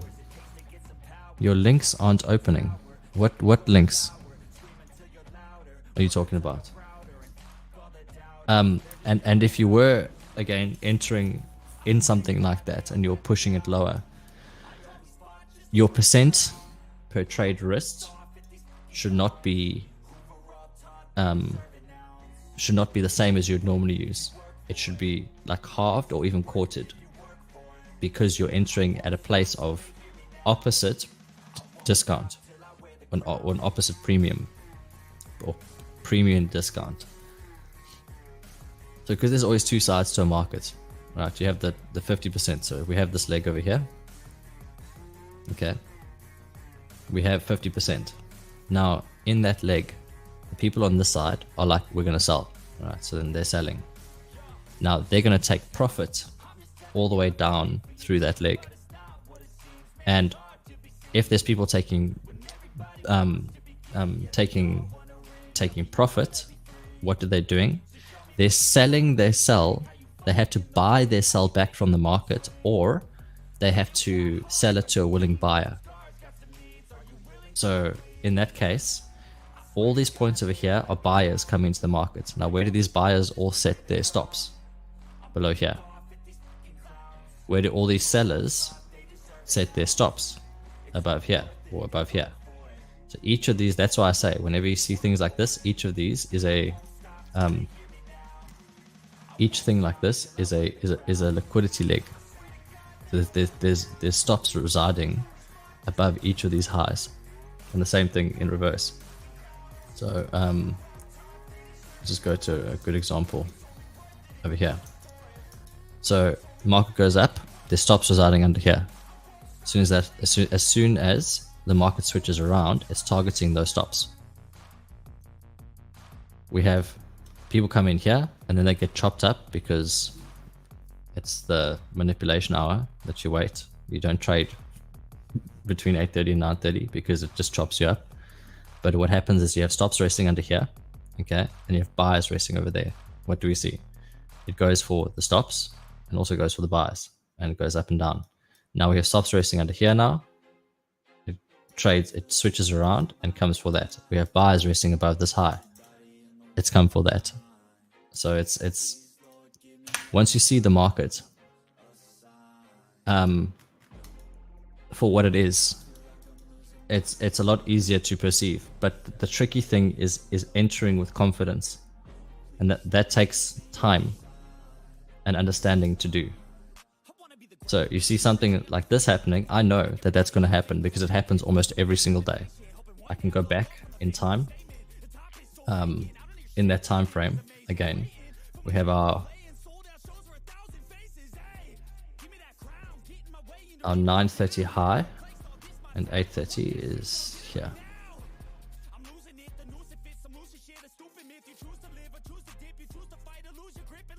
So this candle right here is your 8:30, and we have 9:30, which is over here. So what's the lowest low there? As soon as it takes out sell side over here, it's going to start targeting the opposite side. As soon as it takes that out, which is actually those highs over there, it then starts targeting the opposite side of the whole liquidity leg, whole liquidity spectrum here, down. But those are days that you kind of don't want to trade in when it's just bouncing around like that. Yes, you can spot it, but it's difficult to do. But what's nice to understand here is that if you were going to take a buy, for example, you see this fair value gap over here, and price breaks that, right? And you get stopped out. That's okay. Then you do what I did yesterday, which is, well, I'm going to go in the reverse. So it goes down. What am I waiting for?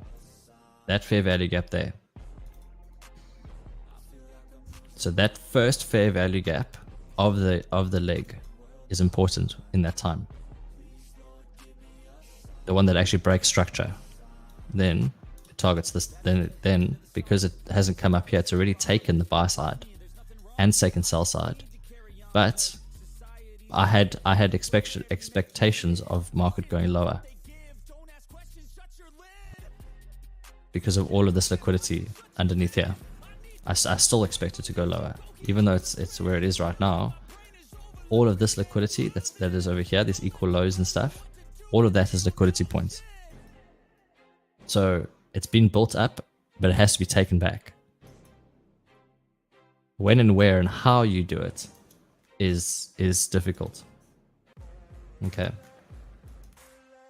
So from there, that fair value gap perfectly aligns up with ICT's OTE as well.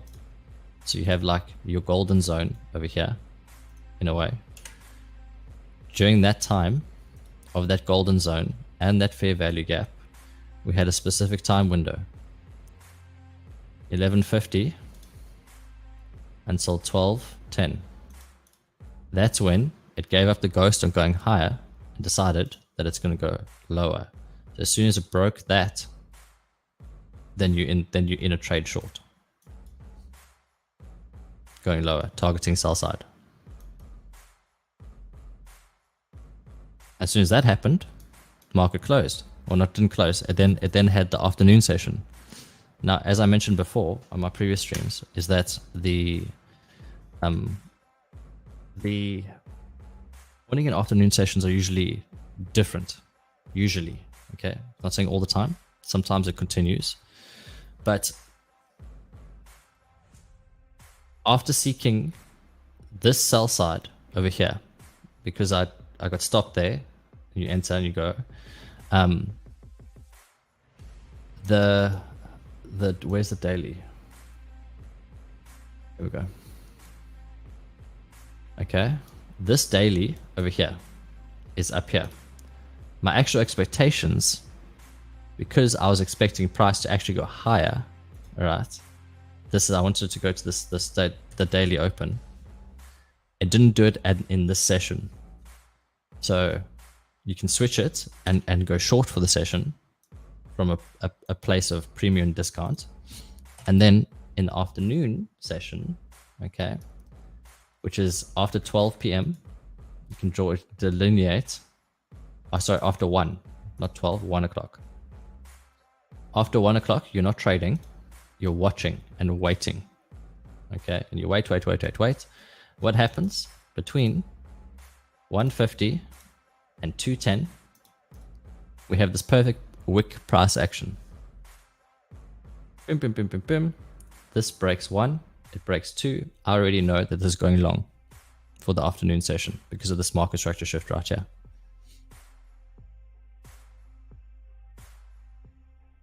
And this is for US 500. So I already know that as soon as this candle over here, as soon as that's broken, this one, this blue candle, I know that the price is going to go the other way. So what am I looking for? I'm looking for a fair value. So as soon as that happens,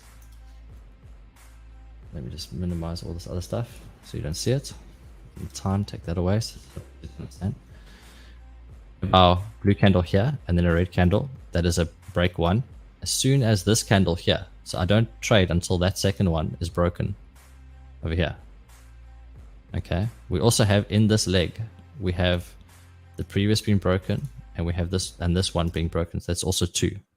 There's 2 forms of like confirmation, if you want to call it that. Okay, and so what you're then doing is you're looking for the fair value gaps and the inefficiencies in price. Now, where do you see I see this whole leg here is inefficiency. So the close and the open. Sorry, the open is below that. My bad. The close and the open over here. That right there. That's what I'm deeming a lapping gap. We have the close and the open. That right there is another lapping gap. Then we have the close and the open right there. That's an inefficiency later on.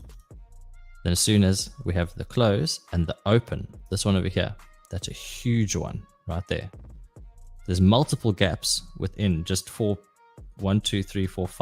pieces of price action. That's not the basic fair value gap, which everyone knows, and the volume imbalance, which everyone knows. Okay, everyone knows this. Everyone knows voids and stuff like that. But what they don't know is the open between these 2 prices over here. That's the close and the open over here. That there is a gap in of itself. It's an inefficiency. We have the close and the open. That wick is a gap. But of course, the close and the open, that's also another lapping gap. And because it's being held here at an exact price, this is what, and it's too much to draw on the chart. That's why you just have to eyeball it. See why ICT doesn't do it. But he calls this institutional order flow entry draw. It means it comes back, it pushes price, it resists there. It comes back, it pushes price, and then breaks up. I wouldn't have traded yet because all I could see there was this lapping gap and this fair value gap over here. I was waiting, you would wait for more. This fair value gap drawn out through price holds price beautifully. Okay. On top of that, you have another, the close and the open here. That's another lapping, but you have this inefficiency in price right there. I mean, that is perfect. The candle behind within that fair value gap, and that's a trade to go long. If you're looking at another fair value gap, again, what most people don't realize is that the wick in of itself is the gap. That's the gap. Every wick is a gap. There's no wick here. There's no inefficiency. There's inefficiency, inefficiency. You go sideways, it takes the inefficiency, rebalances it. So we go back in price and we look. And you just literally, you can do this in your mind, or you can put on the chart, whatever you want to do. It's just, it's a lot. So that right there, like, is perfect. Okay, we also have, underneath that, we have fair value gap, we have volume imbalance, we have volume imbalance. Why is this point very specific here? That for me would be the trade right there, because I take more prevalence in anything in two things.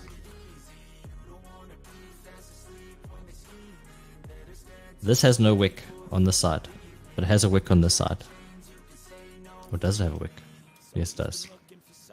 This over here, to me, is a void in price. It means it closed over here, okay? It opened over here, and it left no price action. That is where you'll see things happen. And I mentioned this the other day in my other stream as well. And so that is your trade, basically. You can go from here, from that void.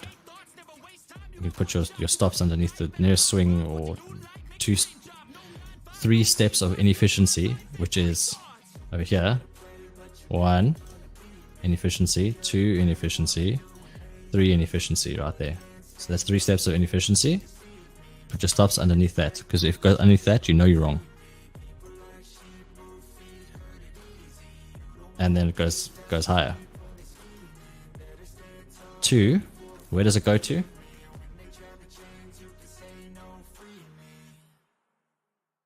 Your daily open.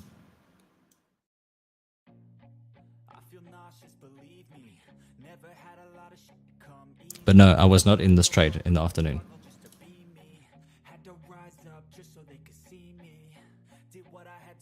Wish I'd stayed on and actually looked.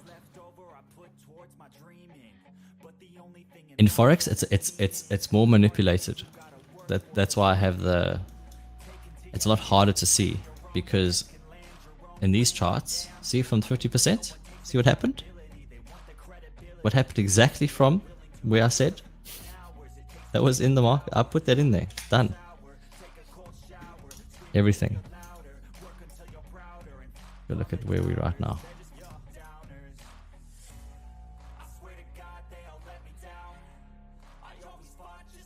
XY. Come below this low into. What did I just say?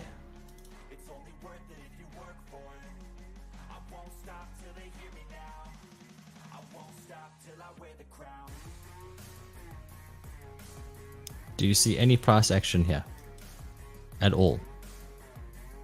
Right there. None. Where does price come to? There.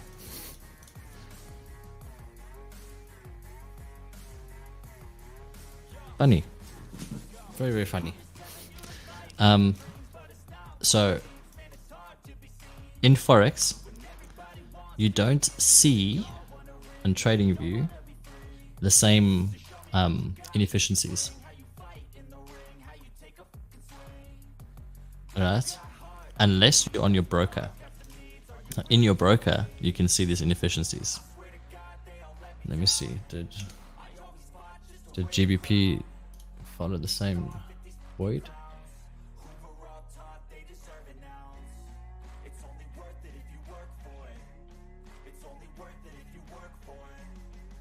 Void.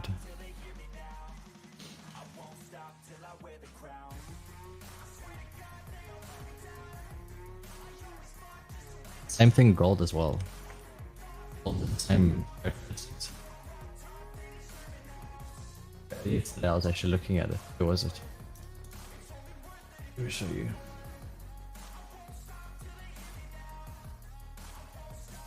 Up here.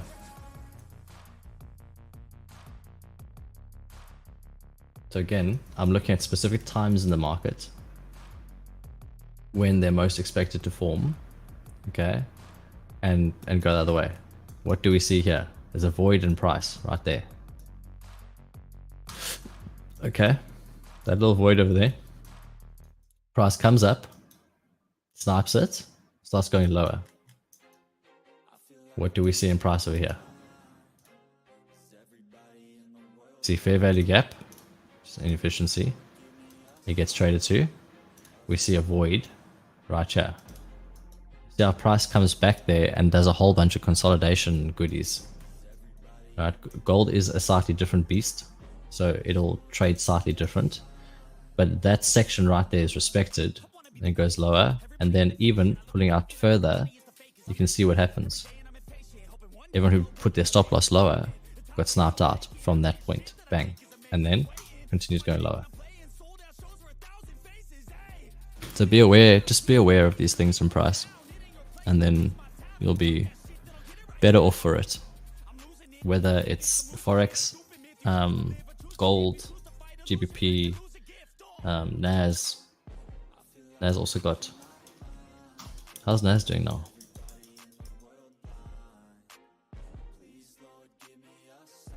Yeah, NAS gone almost to the initial entry of the trade.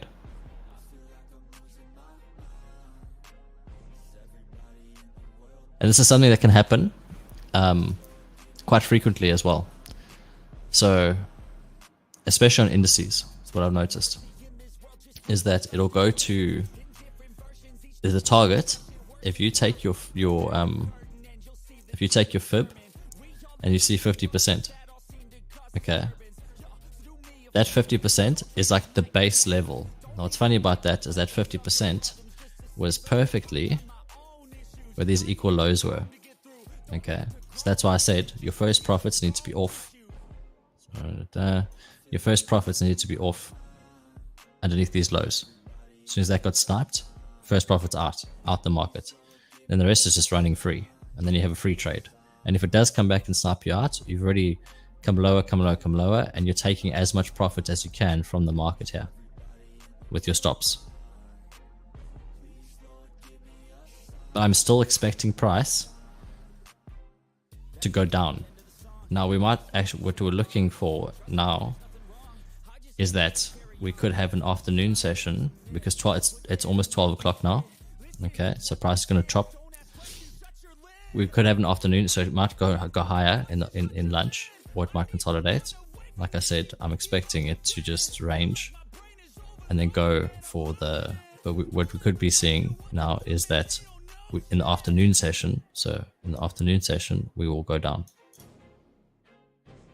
Especially if it hasn't even come and taken the sell side liquidity yet. That's a big point for me.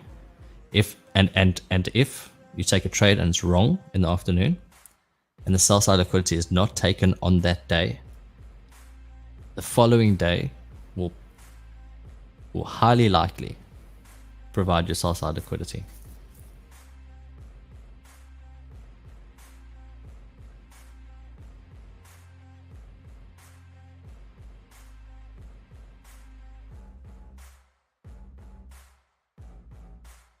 Ethan, it's a good question actually. What are the macro times for all sessions and indices? Every hour on the 50 minutes and the next hour on the 10 minutes. But you have to determine, all right, you have to determine which indice you're trading, because each one is specific. Okay, so I don't actually trade gold often. But if I look at gold, I know that if I go back in time, doesn't matter what, let's just go wherever. Okay, and let me remove all of this stuff. We'll go back in time and open this. Okay, and we see the best times where it works the most frequent is during times of high liquidity.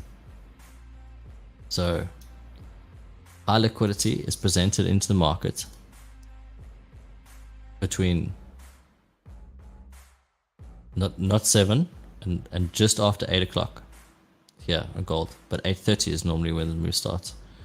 We have 8:50 and 9:10. It starts a macro. We then have 9:50 and 10:10. There's another macro that starts. So we have the daily there, and it comes up and goes down, targets that daily. Next macro kicks in, 10:50, 11:10, and seeking next liquidity. Now, of course, the liquidity might be under here, so it might do this, it might come up, and it might go down and seeking. So you have to have like your bias, what you think is going for the day, and to continuously work with it. 11:50 and 12:10, and then next leg into 12:50 and 1:10 over here. Just after that, we create the next leg. Let's continue on with this. 2:50 and 3:10. Next leg. Even here, 3:50 is there, and 4:10 is here. Next leg. Funny.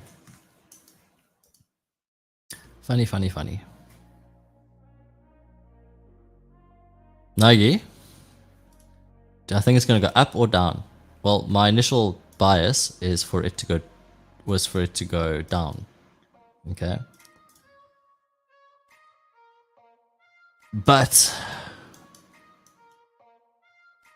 yes, I'm short, and especially with it's just continued like this. It's actually really nice to see this. This is like a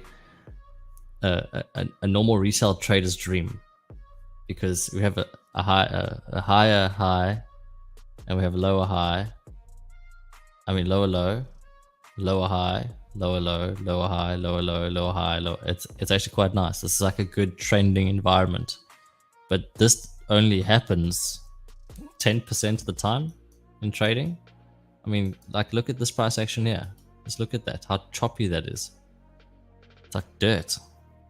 Like a little bit of a trend and then just chop, and then a little bit of a trend and then just chop.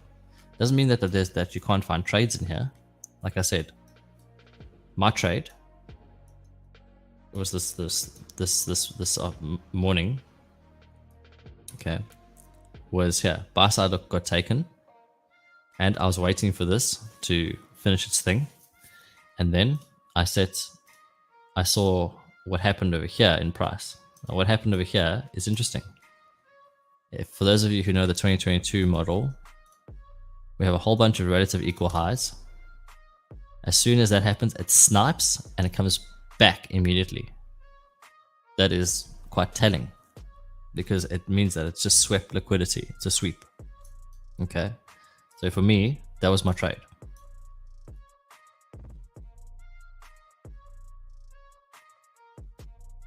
And because I was seeking these lows over here. Okay. But it didn't give me those lows. It just missed it. I was so angry. Yeah. Price actually came back up here. I opened the charts and I was like, oh no. Let me just manually exit.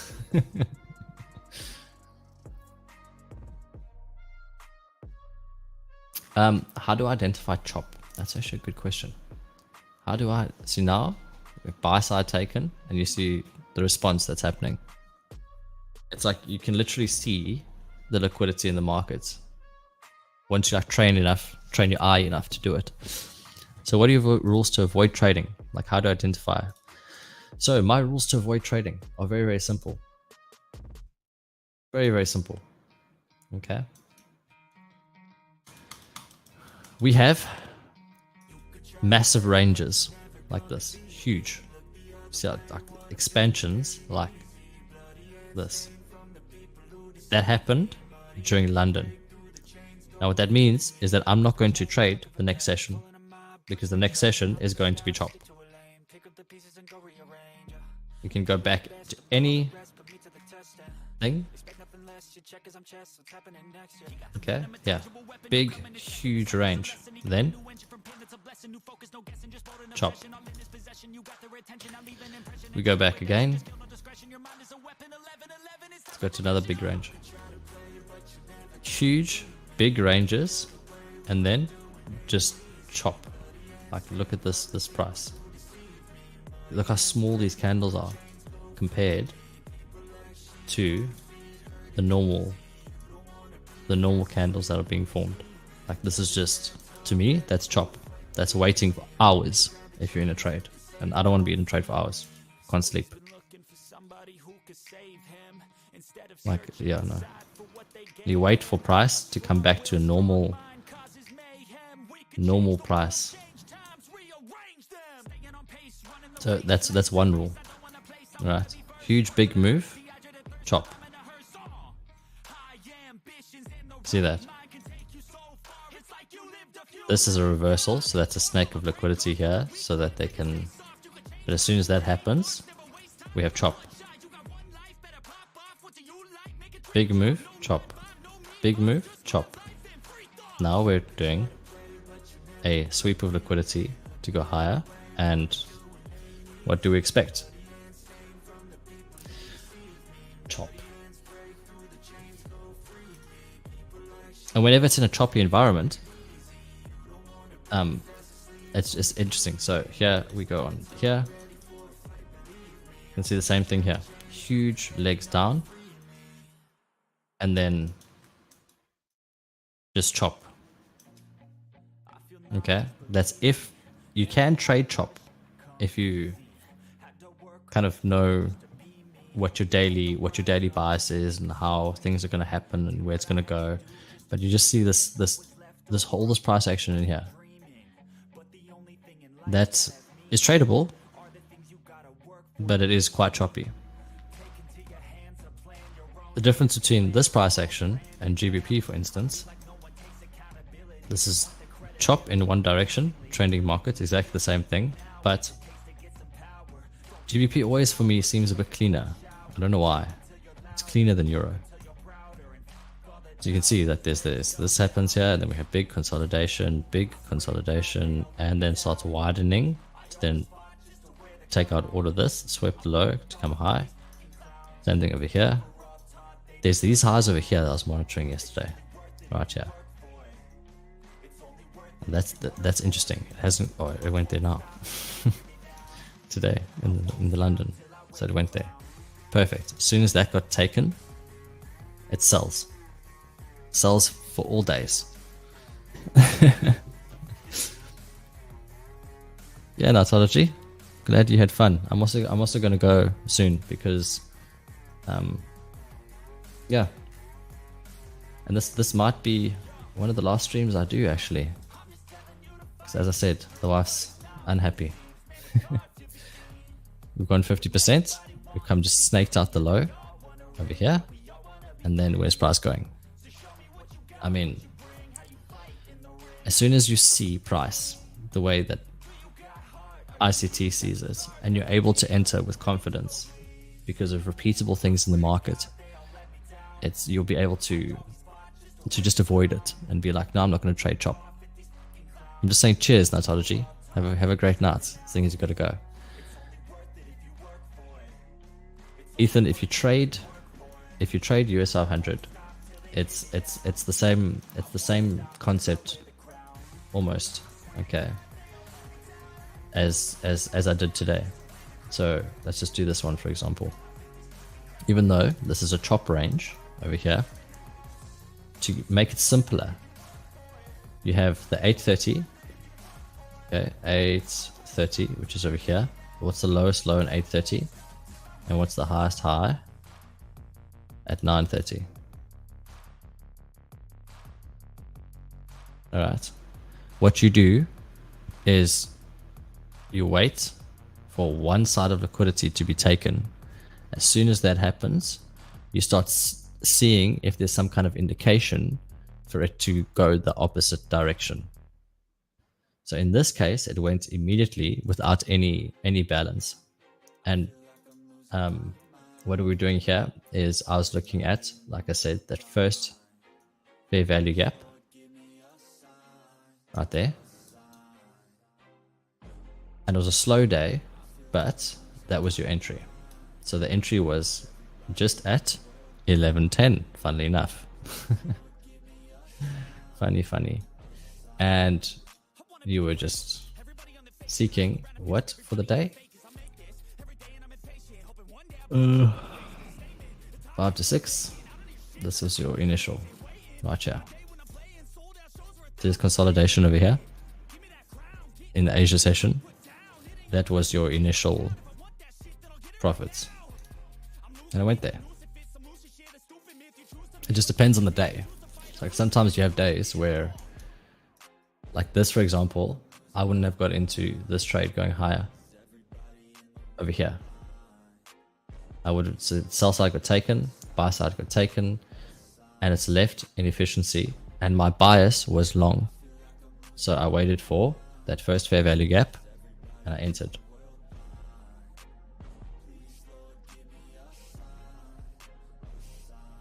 Go the day before quickly and I'll show you another example.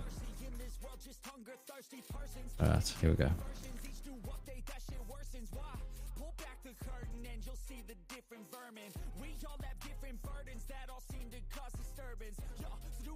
$8.30. Here we go. To 9.30 over here. But that was actually your high, and then this is your low. So what happens now is that price takes the high. Okay, this is Monday, I think. No, Thursday. But I remember this day. Price is going higher and higher and higher. It didn't show me indication that it wanted to come lower. Right? Even though my bias is down here. Okay? So what did I do? It's going higher and higher and higher and higher and higher and higher. I'm waiting. I'm still waiting. We have the 1050 to 1110 right there. And then we had this section of price. So if I put the weekly on the weekly, okay, we had this specific candle right there.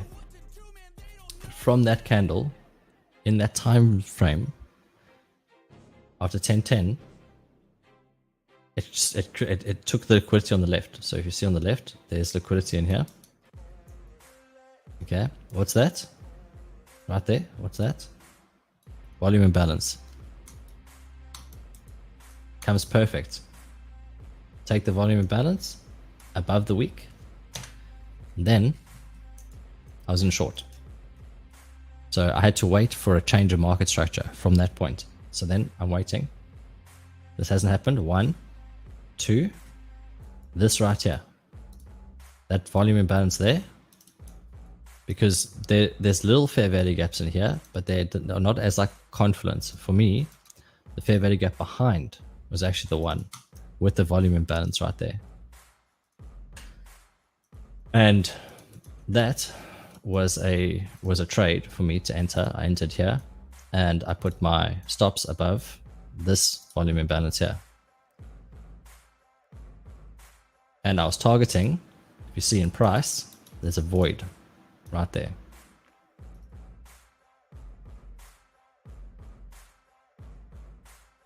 My initial was to target this void, and it took its time. And I was actually talking to someone on Twitter, and I was like, it's really taking its time today. It's frustrating me. My initial was there, but my bias is down here. So if you hold that trade and you don't exit, so if you hold your partials, for example, look where it goes. Yeah. So the best way to backtest is to actually be there every single day on the charts.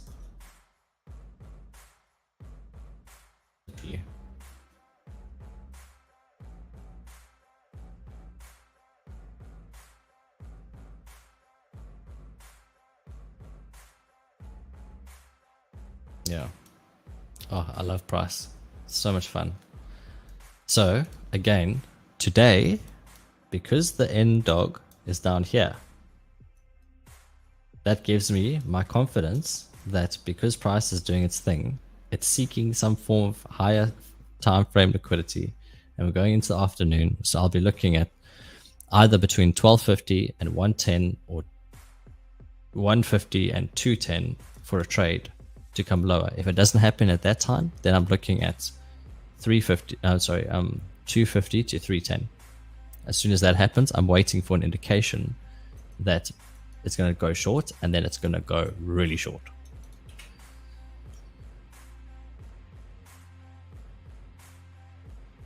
Okay, so that's my bias for the indices like US 500. Let's go look at NAS quick.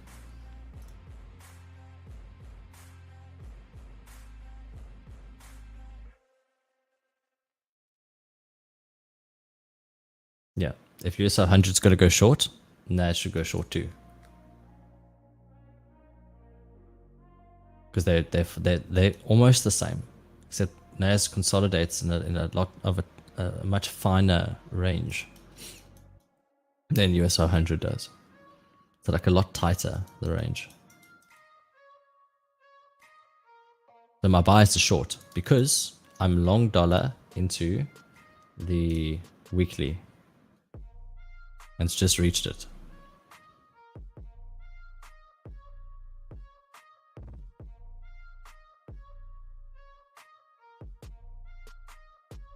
But yeah, that's just what I think. Yeah, Ethan, I think YM would be the same. I mean, I don't trade it. I only look at the line of it, but I don't necessarily trade it. It's like the ASX 200, the Australian commodities, Australian version of the US 500. I don't trade that either.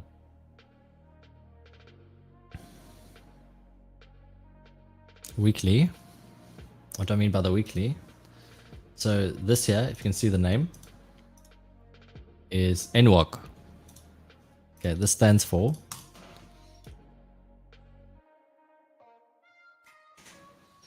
New Opening Gap.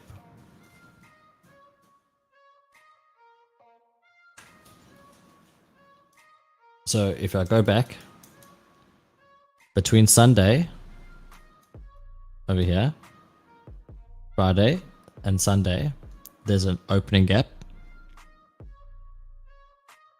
And then we have, so this is a daily, because Sunday to Monday, this is Sunday is dodgy day trading. But between here and here is a whole nother gap in of itself. I guess there's another version of this as well. Okay. This here is a daily opening, but it is an important one because it was not filled by this price action. So where's my bias? From here, I'm looking for it to go there. Now, when you have your weekly opening gaps, they're important in price. Let me just show you why. 1 hour. Okay. Almost like the institutional levels. Let me take this over here. Okay. So if you draw them out, you'll see that price will go from one weekly gap to the next weekly gap, to the next weekly gap, back to this weekly gap, back to that weekly gap. Now we're coming, after this weekly gap has been seen to, we have this weekly gap and this imbalance here, which means that it's possible that it's going to come back to this weekly gap before going lower, or going from this weekly gap to the next weekly gap. That depends on price, time, day, all that kind of stuff. Your DXY has no for the week. What?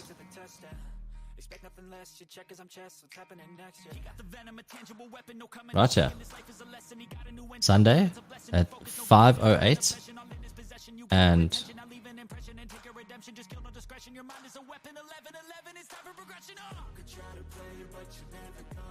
that's your weekly. That gap there. That was the gap.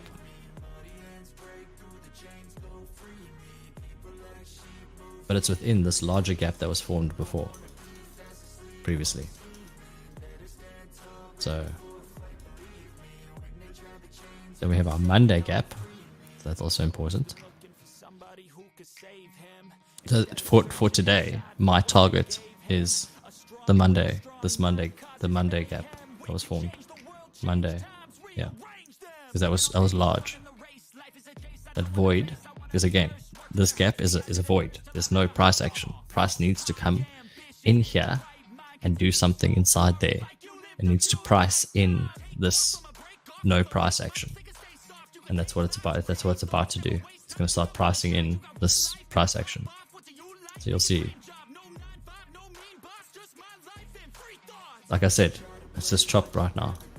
Consolidation.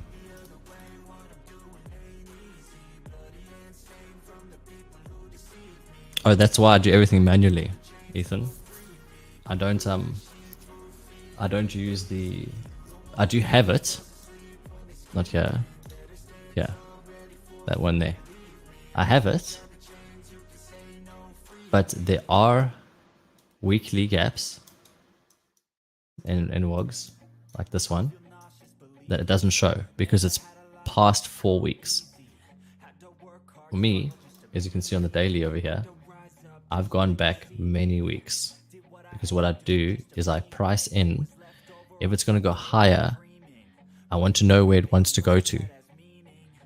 So right now we're within these, like basically 1, 2, 3, 4, 5, 6, 5, 1 week, 2 weeks, 3 weeks, 4 weeks, within this range of weekly gaps. But if it's going to go higher, I want to know where it wants to go to, and this works very well with the higher time frame as well.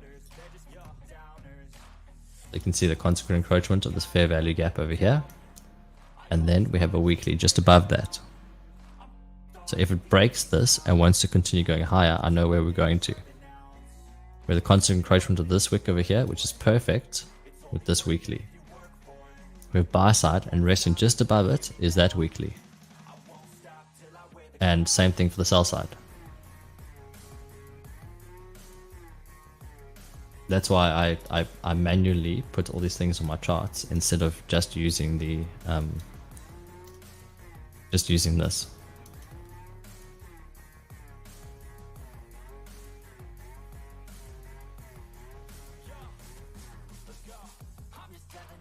Because yes, like you can see today's one.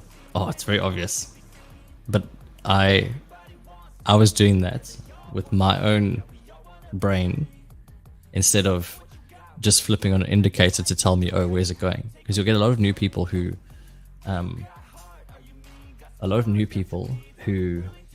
they'll have something like this on their chart just because ICT trades with NWOGs and NDOGs and stuff, all right? But they don't understand why.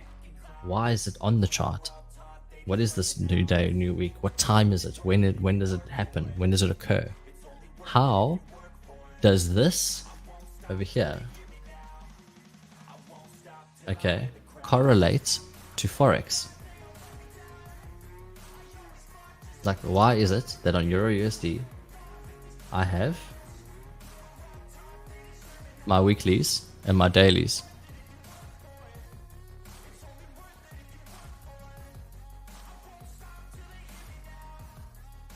Because in price over here, if you can see, there is no gap. Why did I draw a box there? It's the time. So we have the 5 o'clock close, okay, 5 o'clock closing candle on the 1 minute chart, and the opening candle of 6 o'clock. Yeah.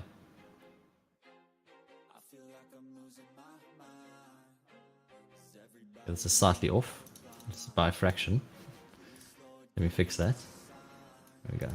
So the opening of 6 and the closing candle at 5. That is your gap. Now there's something that I've been pondering, and especially when it comes to Forex, is that this has worked well for me doing this so far. But I'm trying to take it to the next level, because what I noticed was that on DXY we have this opening gap. Okay, very easy to see. Opening gap 1604, and the next candle is 1745. 1604, 1745. Now if I go into Euro and I go look at that same time and price, it gives me a different one. So 1604 opening, sorry, closing, to the open of 1745. And I think that this is actually the real way on how you do it. And this hasn't been explained in Forex yet. I'm still doing testing. The opening 1745. There we go. So this will give you a relatively specific one, but I think that this is the actual daily open. And referencing that point, looking at it, look how these candles here, like that's to the pip right there.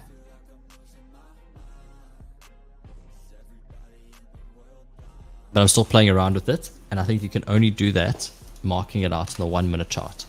But having this between 5 and 6 will get you in the relative area. We won't be as precise. So again, I can go to the day before, DXY, and we go look at the day before. So that was Monday gap. That time is 1604 to 1745. So looking at not this day, but the previous day.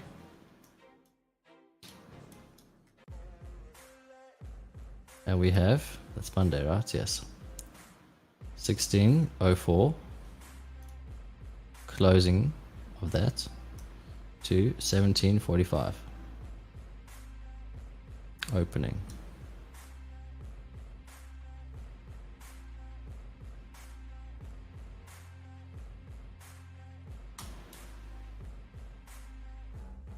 That is the gap represented from DXY straight onto, and you can see how, I mean, just look. It comes in, goes in here, comes up, comes in, and goes away. you can see the exact same price on DXY. Comes down, goes in, goes away, and now it's coming to fill that in. But why are we not filling it in yet on euro? That's the question. Hence why I'm short.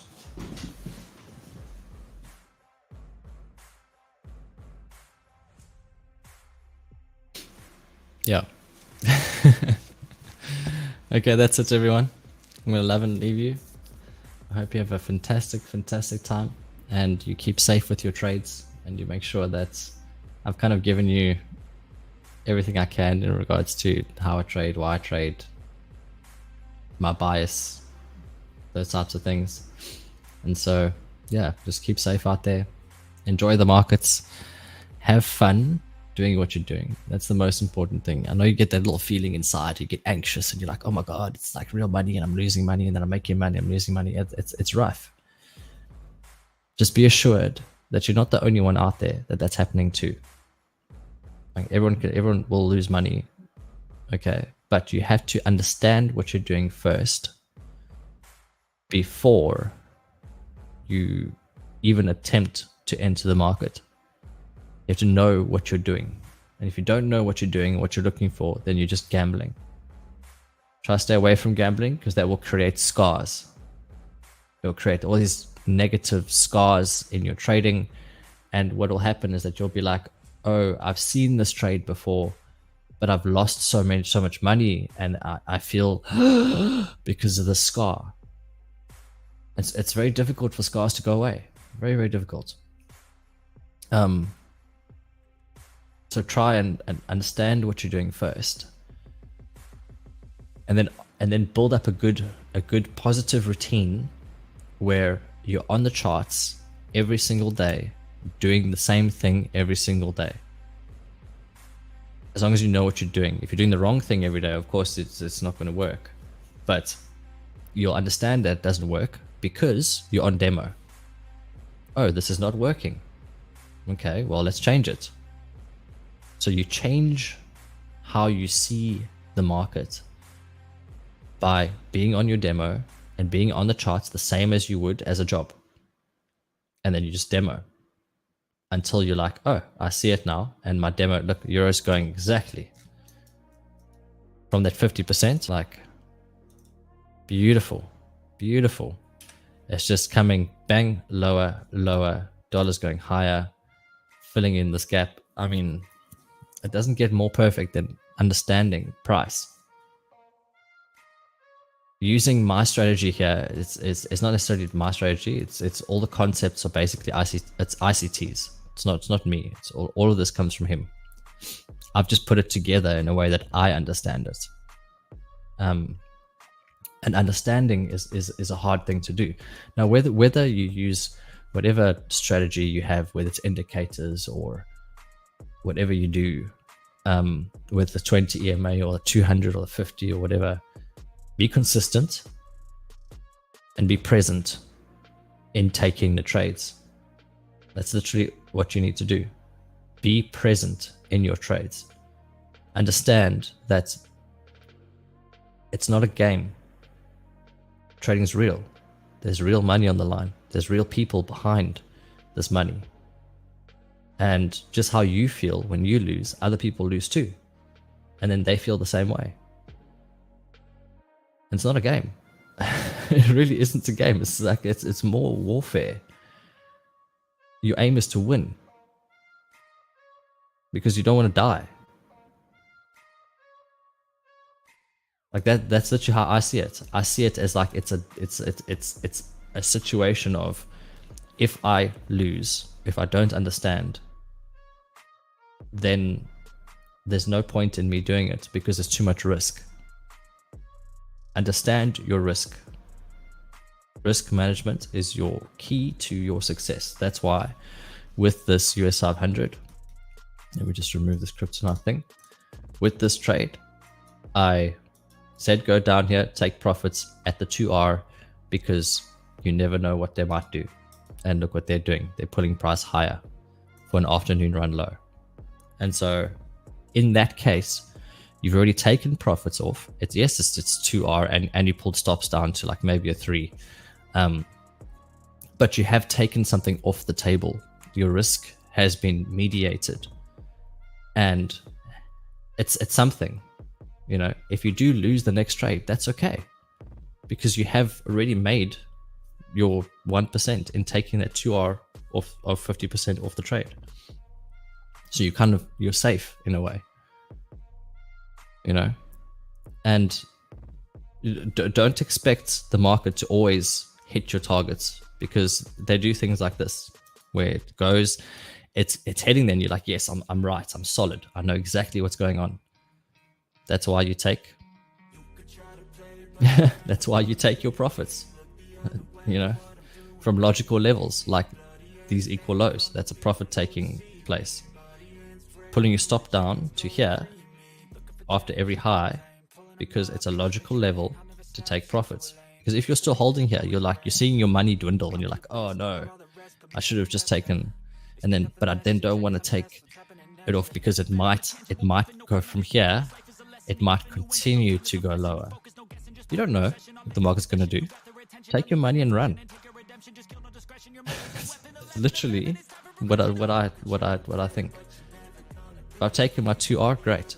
I'm putting my stops down, and if it comes back, whatever. And now I'm just waiting.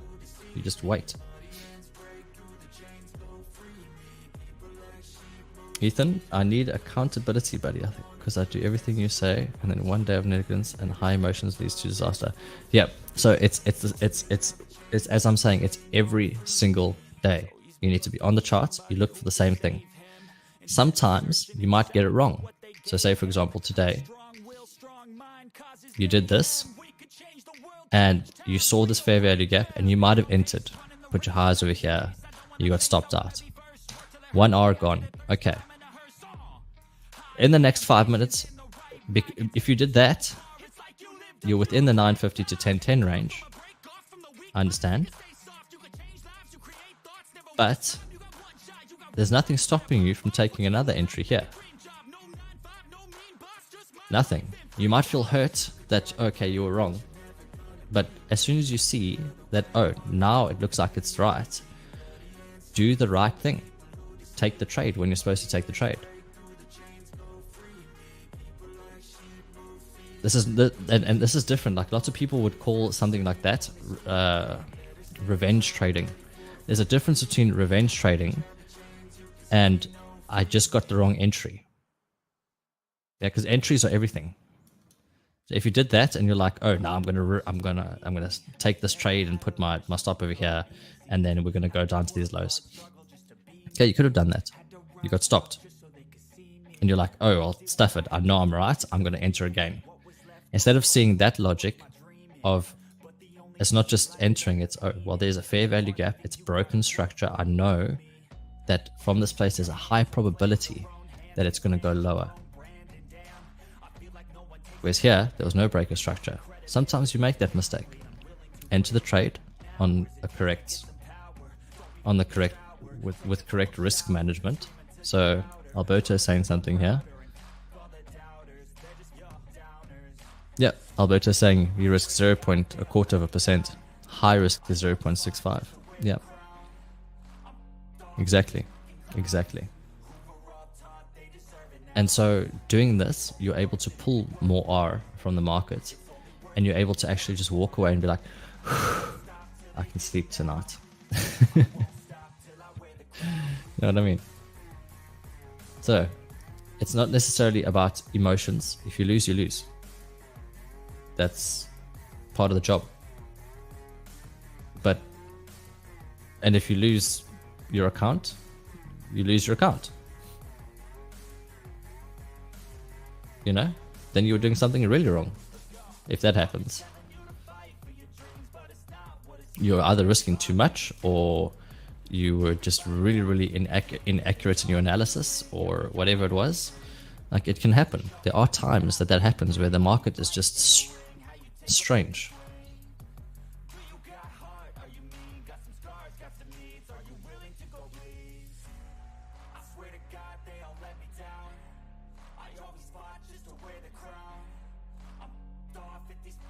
There's an interesting little bit in price action right now.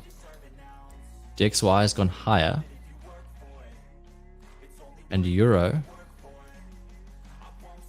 has not gone higher. It's gone higher in a wick, but it hasn't gone higher here. So that's showing me that Euro has a little bit of strength right now. And that we might... What's the time? No. Again, rules. I have rules about when I enter. I don't enter anywhere between 12 and 1 o'clock. Because, again, you never know. And if the trade starts, then guess what? You're not in the trade.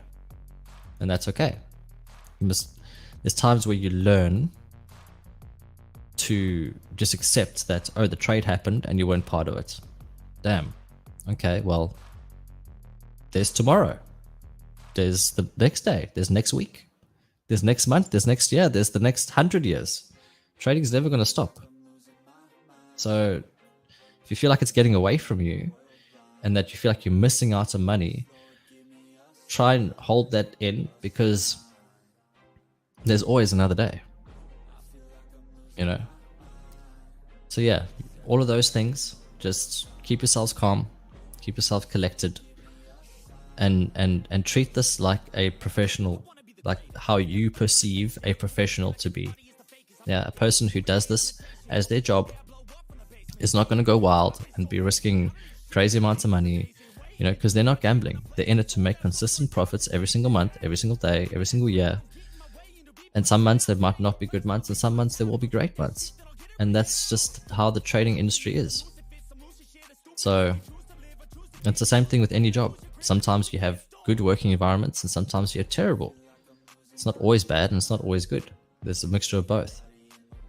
But trying to make it more positive than negative is always the most important part, and keeping the experience more positive in the way of, if you secure some of your bag, that's better than not securing anything at all.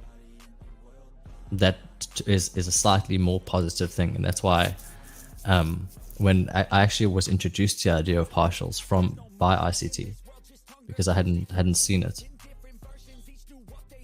Yeah. Anyways, I'm gonna love and leave you all. Have a fantastic time. Enjoy your trading. Trade safe. And I'll catch you sometime. Take care.